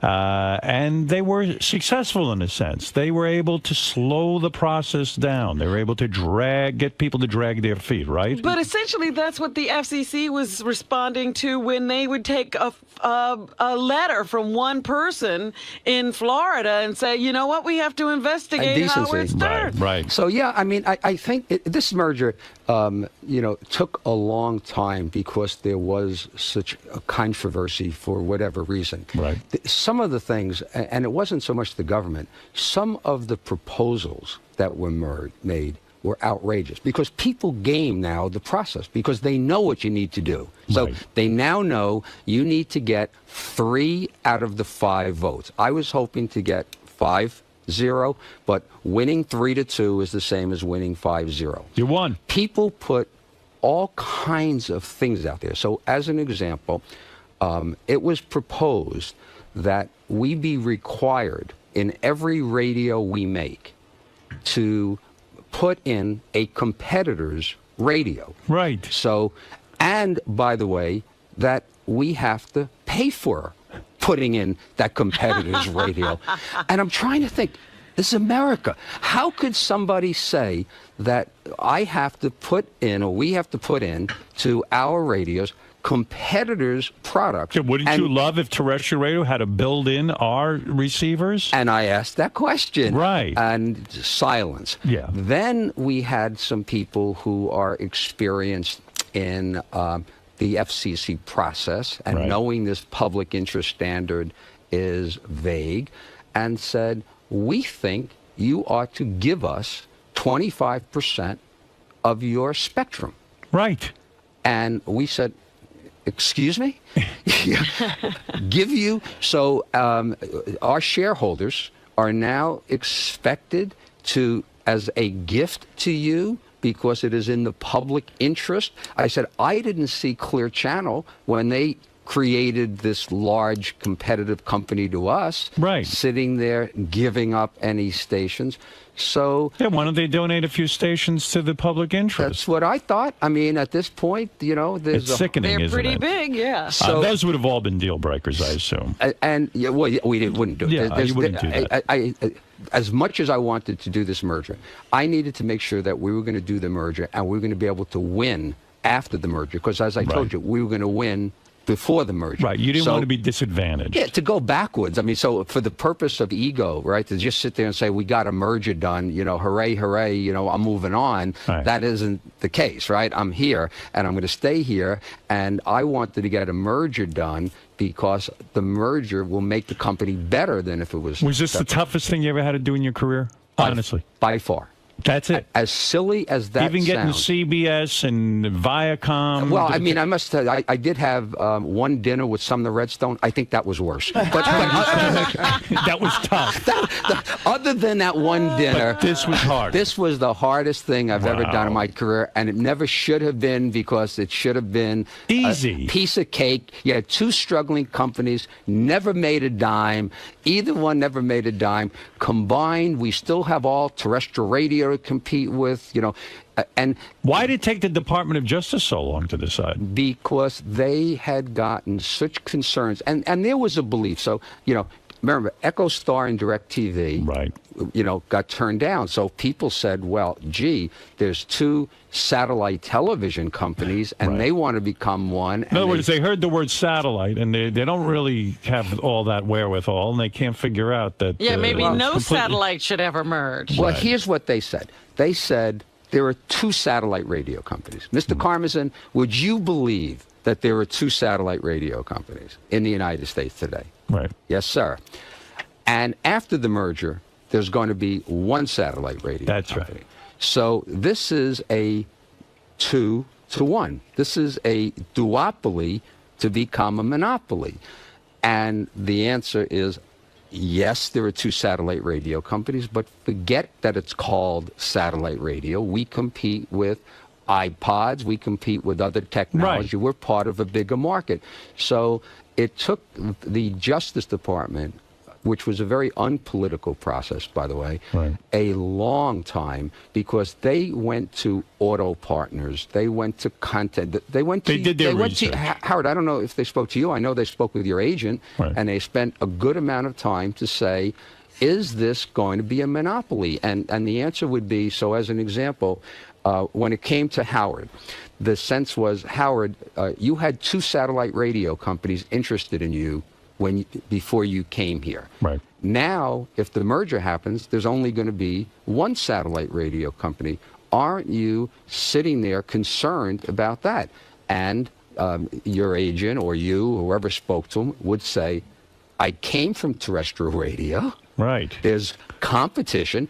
By the way, if I decide when my contract is up, and you better decide when your contract's up to stay. But if I decide on my contract is up that I want to go somewhere else, there's plenty of places to go. To go. Yes, absolutely. I would happily have you. And the fact of the matter is that I'll tell you right now, I wouldn't go back to terrestrial radio under any circumstance. Why would you? I mean, but you had the choice. But you always had the choice. Bad negotiating move. Let me tell you something. Creative freedom. Here's what I said. I said you run the risk of having no satellite company to go to. Right. If you don't see this merger. And then you're stuck with only terrestrial radio. I had a bunch of radio guys say to me, you know, this isn't good for me. I'm talking about announcers who call me and are friendly with me and said, this isn't good for me because I used to be able to go to XM, then I could go to Sirius, and I could go. I said, you're wrong. I said, if this deal doesn't go through, you might not even have a satellite company to go to and sit there. I said, this is going to make them stronger. They're going to be able to hire better talent. They're going to be able to compete. Pay you. Yeah, And the other thing is, it's stupid to have two. It's like you don't have a separate AM radio, and then you got to buy a separate FM radio. You have them combined. You have them combined. Right. No, it made no sense. Hey, Howard. Well, congratulations. Yes, Can I Artie. just say, hey, Mel, you know, one of the greatest things about this for you has got to be, you know, predicting to the board that, you know, the NAB, if they come out against this, obviously that's great for us. And they actually took that bait. That happened. But if you were still on the NAB, don't you think you would have been crowing like, guys, we can't come out against us? And don't you? Would you have fought if you? That's a good question, Artie. So here's what I would have done. I mean, do you think there's anybody smart enough there to have figured that out and was crowing about it? I mean, they spent millions of dollars fighting this. Right. Here's what they should have done, in my opinion. Yeah, I want to know the what local you think. broadcasters have accepted that there's cable television. Right. Today, you don't hear television saying, let's get rid of HBO. We don't want there to be an ESPN. Yeah. You sit there and coexist. There's a role for local broadcasters, and a very important role. I mean, we're not going to do what local broadcasters do. We're not going to cover the local school closings, and we're not going to deal with some of the local community stuff. Right. So there's a role. Just like AM radio has been around for over 80 years today. Right. They didn't it's go still away. And the radio will still be away. What they should have said is, what are you really concerned about? Okay, are you concerned about local advertising? Of course, that's your bread and butter. So if they would have spoken to me and said, you know what, is there something we can do that would maybe you can agree to not do local advertising, or you would not do some of the concern, then, by the way, the radio industry would embrace satellite and say, you know what? We're part of the radio industry, and the radio industry now would be perceived of, in part because of satellite radio being so strong, as not as dead in the water. Right. Maybe more exciting. So they should have said, hey, we're going to embrace this. The radio business will be a bigger, better business. And by the way, we're still going to get most of the advertising because it's mostly local advertising, and their business is more subscription. You really think you would have been that way? I don't know. Because you're the guy who would have hated. Right. At this point, I don't buy that. What did I want it to do? I wanted the government to shut down some of these terrestrial radio stations. Well, I'm for that, and I would vote for that. I'd vote for any candidate who could do that. By the way, Mel has been all over the news because of the Janet Jackson thing, and there you were right again. Once again, I must tell you, I did feel a whole lot better about getting the merger approved than winning the Janet Jackson case. You bet. No, this is a great day. That I remembered you were, because they kept showing your face at those congressional hearings as well. I've had my share of congressional hearings. These were the most grueling. Yeah. What is it, Gary? A lot of people in the office have this question: whose idea was the merger? Like, where did it start? Was it your idea? Yeah, I must and take the responsibility for it as well. So before I joined the company, one of the board members, Leon Black. So before I joined the company, one of the thoughts that I had was, what about combining these two companies? And I had originally heard that idea when I was working at Viacom from 𝗦𝗵cie𝘄, a well-known financier, and Larry Tisch, who I knew well. He's passed away.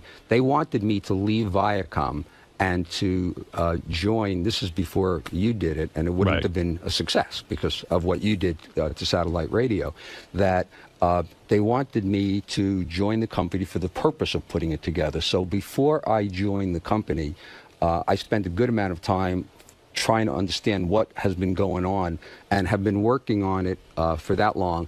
And as we disclosed earlier, I went after XM and tried to get them. They wouldn't consider it, and convinced them after a long period of time.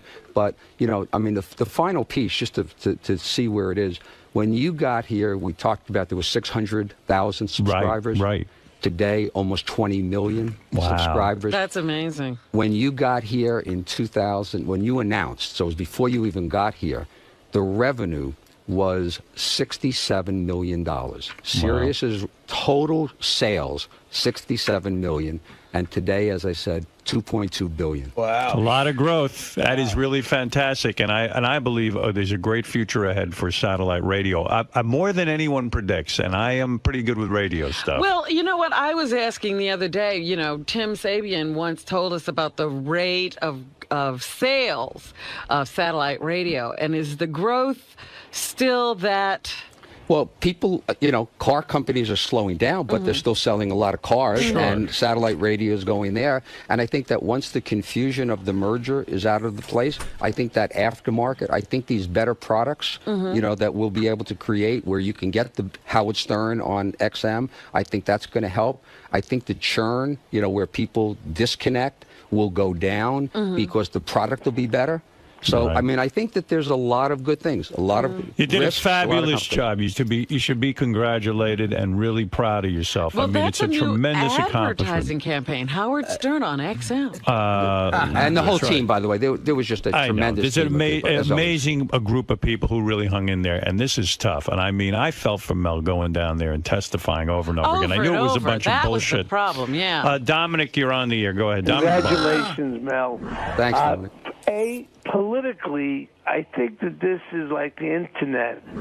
It scares the hell out of the political parties how powerful this really is. Do you agree on that? Yeah, I will tell you that I had a very influential senator that met with me privately who said that I am willing to support this merger if you are willing to conform to terrestrial radio's rules on indecency.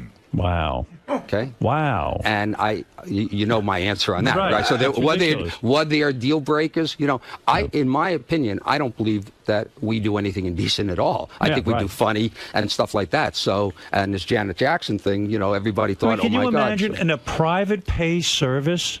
I mean, it's the same as a book or a magazine or anything that you cable. I mean, you choose to pick why would a up, guy care about that? No. This is certainly a closed system. And that's my argument. And my argument is that why is it that you want all media to just be acceptable to kids, that adults don't have any rights to have content that they may like? So everything has to be at the lowest common denominator where it has to be acceptable to children because, oh my God, imagine if a child heard, you know, the word penis or something. And here we finally have a system that takes care of that. Yeah. It's a pay service. Yeah, no one has to have this in their home. And what an archaic way of thinking. In 2008, like 40 years after Lenny Bruce and 25 years after Howard got started to think, I mean, it's not like we're murdering people here in decency. It's just adult entertainment. It's like the difference between Chris Rock on HBO or Chris Rock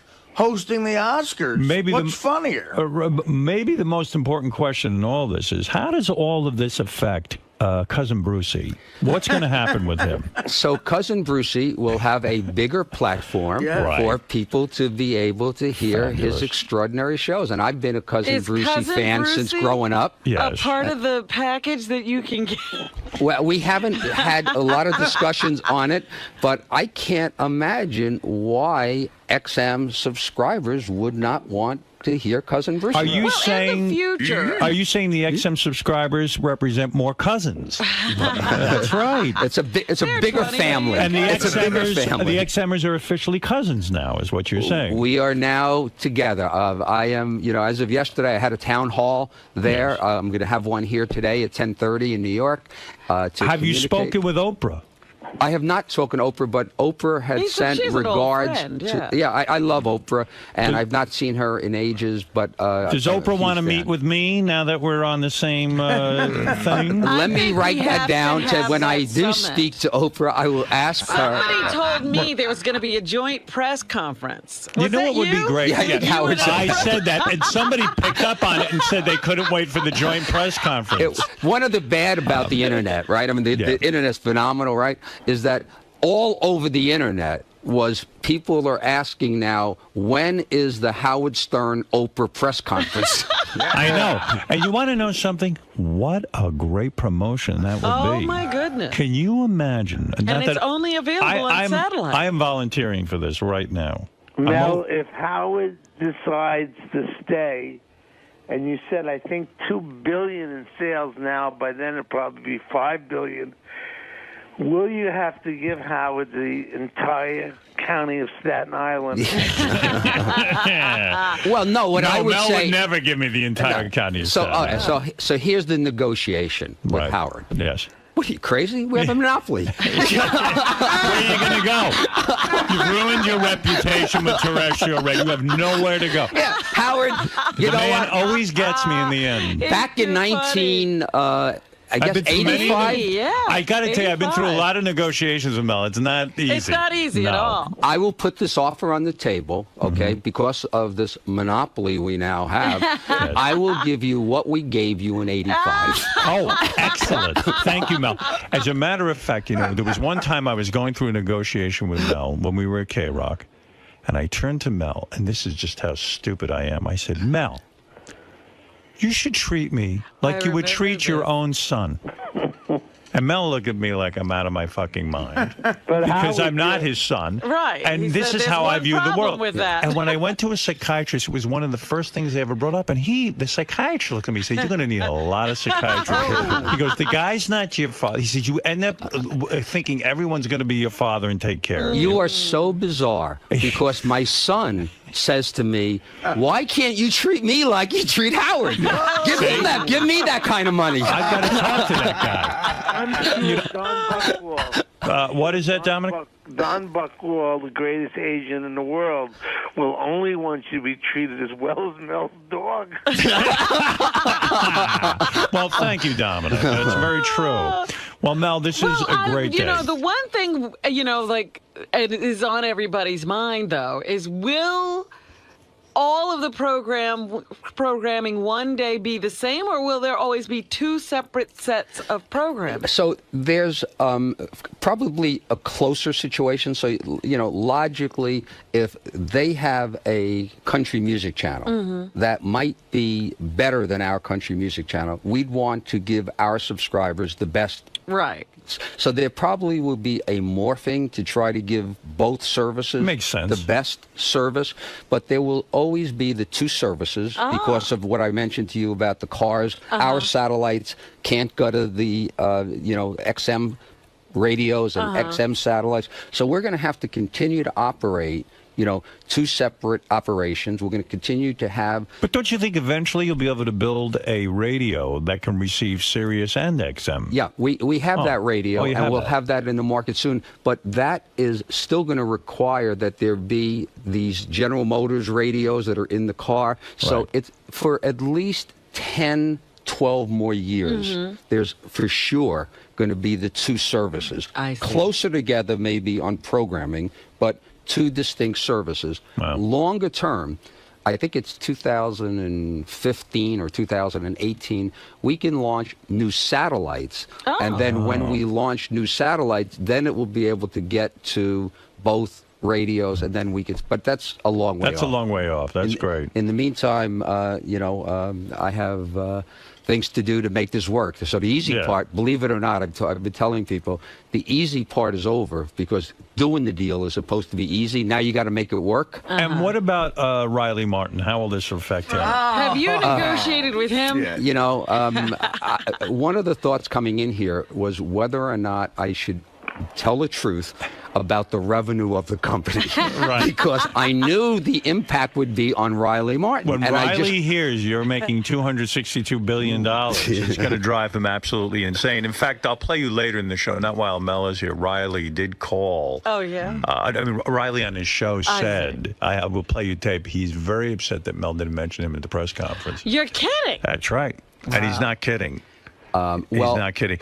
Marianne from Brooklyn, go ahead. What do you want to say to Mel? I want to congratulate you, Mel, for all your hard work, for all of us, for Howard, for everybody. And Mel, if it's too personal, who are you voting for, Mel? Because whoever you're voting for, I'm voting for. Yeah, I thought I knew who I was going to vote for, and I was hoping throughout this process, I was going to see a distinction, from Republicans and a distinction from Democrats, and knowing how important to my life business is, that one of the issues that would have influenced my voting would have been, on, what is necessary, what is better for our shareholders. And that's because, a lot of the contributions that I make to political parties comes because I make money here. Right. And I'm not clear. I know Senator McCain fairly well, and I have really been a fan of his for a long time. And I've not met Senator Obama. So,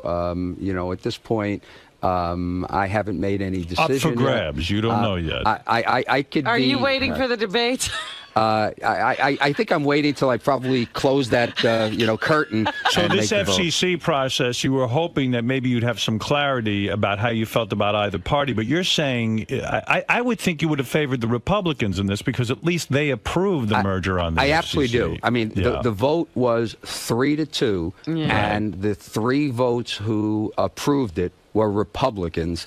And that says an awful lot to me. So, And now, if you need me to advertise for you absolutely for free, I will pound the pavement for SiriusXM because I am a huge fan and a supporter of having what I like. This is my indulgence in life, and I truly believe in... All right, I have a headache. Marianne, we need more people like you who are willing to do things for free. Right, That's Mel's real push now. He wants to get as much as possible for free. Yeah, do whatever you got to do, Marianne. You have permission. I see Ralph's on the phone and wants to tell Mel what he needs to do now as the head of SiriusXM. Are you interested in Ralph's input at all? Do you think it's relevant?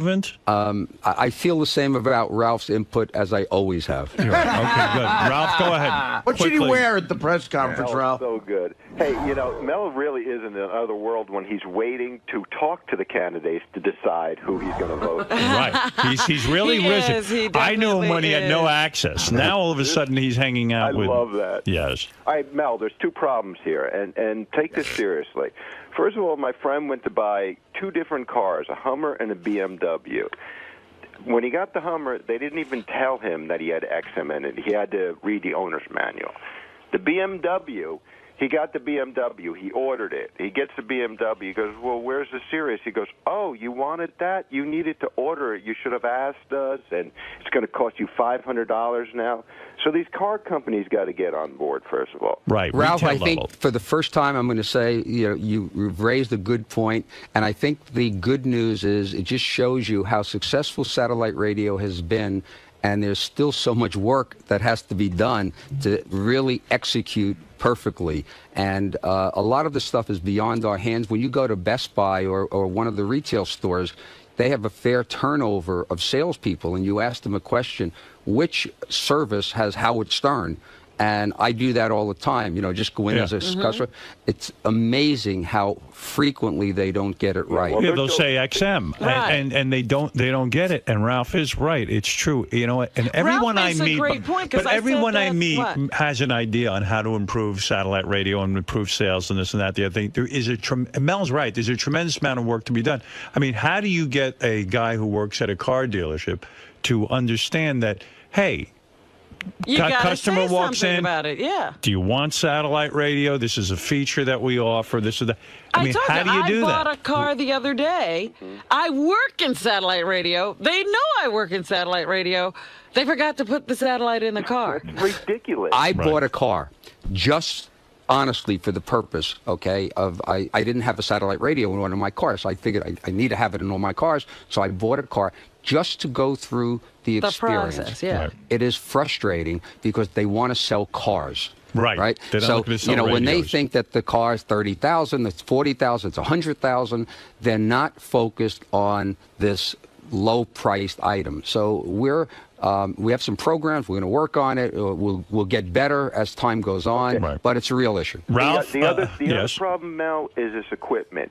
You should be able to go in a store and buy one fucking thing instead of jumping through hoops. I got to buy a car kit. I got to buy a home dock. I got to port this. It should be simple. And then they don't have the car kit in stock.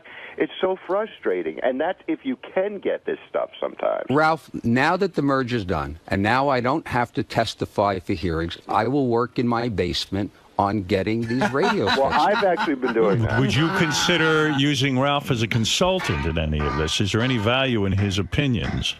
My microphones, I can't my headset's not working. His headset doesn't work. All right, thank you, Ralph. Well, there it is. I'll tell you what we should do. And I'm going to make this offer to you, Mel. In order to get these car dealers up to speed and make it important to them to sell these satellite radios, if I can convince Gina Lynn, the porn star, to date the car dealer that sells the most satellite radios and have full blown out sex with her, Let me tell you, you've got the constituency that would be most, interesting. That work?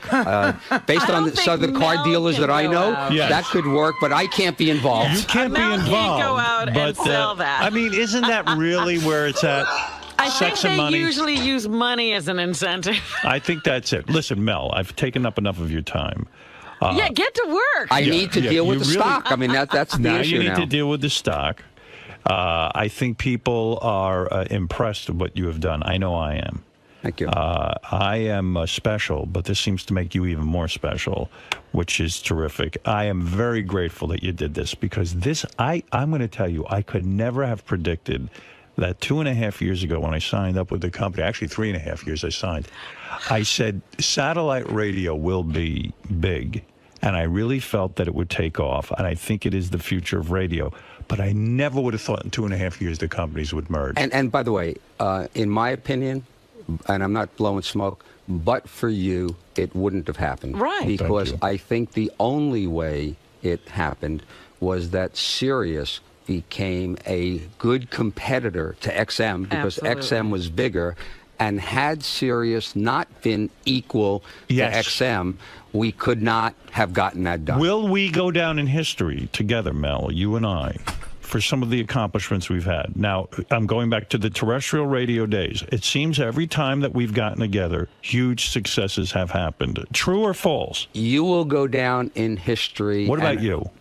I'd be happy to be a footnote. You will only be a footnote. Footnote. I'm okay with that. I'm okay with that, too. I would prefer to go down in history and have you be a footnote. No, but seriously, what a great partnership this has been. It's been great. Honestly, I mean, you're really a terrific guy, and you've done some terrific things. Do you think, Howard, sometimes that the other people you've worked for in the past, who only tried to hold you back and control you, that's what they decided to do with their time? Well, in the history of Howard's... Instead of building a company, they tried to spend their time controlling Mel is the you. only guy I worked for who actually said to me, you're an asset. I can sell your show. He's the only one who could sell it. He was the only one who fought for me. Honestly, I've worked for a ton of people. They were all jack-offs. I've said this on the air before, and you'll hear me say it in the History of Howard Stern Part 2, which is a big special coming up. I talk extensively about Mel being the key person in my career.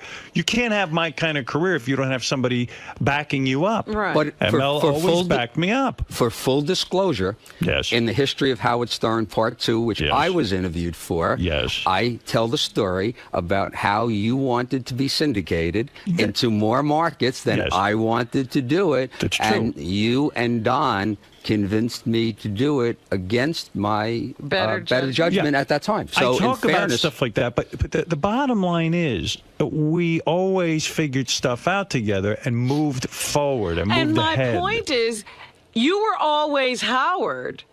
These so-called business people who were the general managers of the stations before never understood what they had in their hands. And I wonder if they now sit around kicking themselves because you passed through their fingers. Oh, yeah, you've been great for me. I mean, and I tell everyone, and I say it, and I don't want to get into a love fest, but the fact of the matter is you're terrific. Congratulations. And I'm going to tell you something about me. I am so fired up now because these scumbags at terrestrial radio, they haven't suffered enough yet. They sat and fought against this thing. Now you've got real competition. Even more. You're even more I am pissed. so pissed off now. I wasn't pissed off. They had a sleeping lion. I was fat and full. But I'm going to tell you something. I got an enemy now. Now you got a fire in your belly. This terrestrial radio deserves to compete now. Now, because they have a strong satellite competitor, they're going to have to sit there and figure out how to make their product better. You see, this is the point. Now there's competition. Ridiculous. Now there is real competition. You're going to have to figure out how to beat us and make your programming better than ours. And I got to tell you something. You are in big trouble. Don't have a lot of faith that you can do that. We are fired up. I'm fired. I don't know about anybody else. I'm fired up. What? Well, you know what, really, Howard? I mean, really, when you think about it, he's right. You came into a company. You signed on. It had 650 8,000 subscribers. Right. Was that Mel roaring in the background? That was Mel. I heard him. It was Mel. He's going wild. He loves when I get fired up. Listen to him. Listen to this. And when you signed on, that was the big question. Will he even make a difference? Will he have any impact at all? There'll be a difference. You wait and see. You wait and see who wins. In my opinion, the untold story when this merger is done is the impact that you had on getting this done. And 50 years from now. Did you take Can you believe this?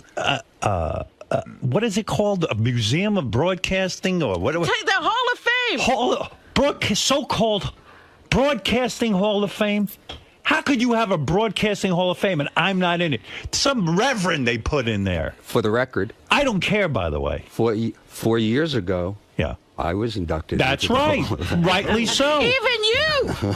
You should resign. Why do you want to be? Why do you want to be a member of something that I'm a member of? I just want to point that out. That's all. How dare they? If you go to the racetrack and there's a horse named Parmesan Stern, you bet on that horse. Well, in my opinion, and the last thing I have to say, because I really got to get back to work, is that in all of show business, okay, there are very few people, and I can't really think of another one that is as impactful, okay, in business. So the idea of having you be so impactful to do billions of dollars of a merger and to be able to take a company there, I think is extraordinary. You're right. And I think that if you even begun to think in years ahead of leaving, it would be like me sitting there saying, you know what, now that it's done, I'm going to leave. So as much as I'm committed, I'm assuming, Howard, that you're committed. I am committed to this company. You know that. There are people that have lifetime subscriptions, and I think you have to have a lifetime.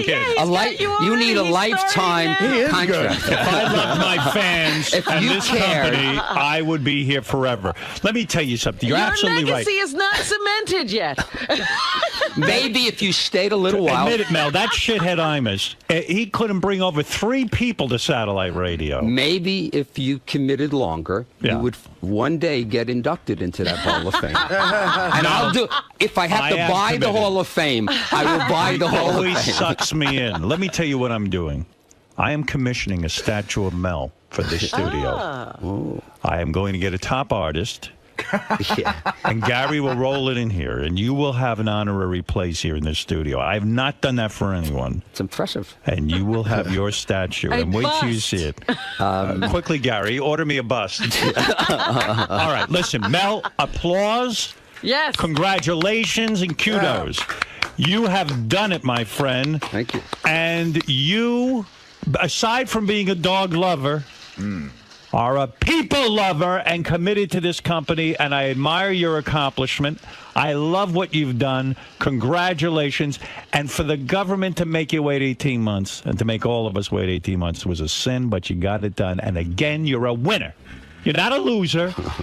If anyone calls you a loser, they're wrong. Okay. You're a winner. Go out of here knowing. All right. What are you going to do? Are you going to celebrate? Well, no. Did you open champagne? Did not. What I'm doing is I got a busy day today because, as I said, this is the first press that I'm doing, and I got a few things that I have to do in that regard. I'm talking to employees at 10:30. I'm going to XM again tomorrow. Are they nervous or something? No, is that why they you have to shouldn't go be. over there? No, I just want to learn more about it. Are they going to stay in Washington? That we're going to have a huge facility and continue to operate in Washington. You know, we have about 1,000 employees. They have a little over 1,000 employees. We're going to operate in both places. Purpose is to learn more about XM so I can integrate the company in a smooth way. And I will have a glass of champagne or more on Saturday. Excellent. We welcome our brothers at XM to the company, and this is terrific. And congratulations. Mr. Karmazin. Yes. So how does it feel to have this huge weight lifted off your shoulders? Well, the weight is still on my shoulders because, number one, we have to make the merger work, and we have to prove that it was the right decision to do it. So just getting the approval is the first step. Making it work is more important. And then we have to create the value for shareholders who own our company. So I think we still got an awful lot of work to do. And now, what does this merger mean for the world of Howard Stern? I think that more people will be able to, listen to Howard Stern show every day. There are an awful lot of people who bought General Motors vehicles because they wanted that car. And unfortunately, they're not able to get Sirius there, where shortly and within a few months, they'll be able to get Howard Stern. So I think it means, more people to be able to listen to Howard Stern. All right, sounds good. Great. Congratulations. The greatest of all time. I'm coming to see my main man, Howard Stern.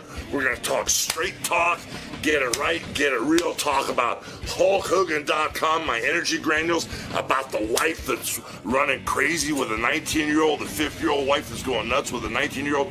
We're going to talk about everything under the sun, wrestling, you name it. We're going to talk about Pam Anderson's legs. We're going to talk about everything. So what you going to do when Hulk Hogan, the greatest of all time, and Howard Stern run wild on you, brother? Hulk Hogan is here.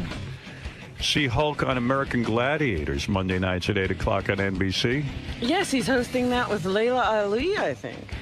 That's Muhammad Ali's daughter? Yeah, the boxer. I think she's kind of cute. She was on that Dancing with the Stars that you love so much. Hey, there he is. Look how big he is. But you know what? He looks smaller. Represent your boy, man. I like that boy. Bubba Army. What'd you do, man? You pumped up. I mean, your arms are bigger. Hey, I'm sorry. I'm sorry I got both phones from him, but Nick might call me from jail, and I got to at least say good morning if he calls me. Absolutely.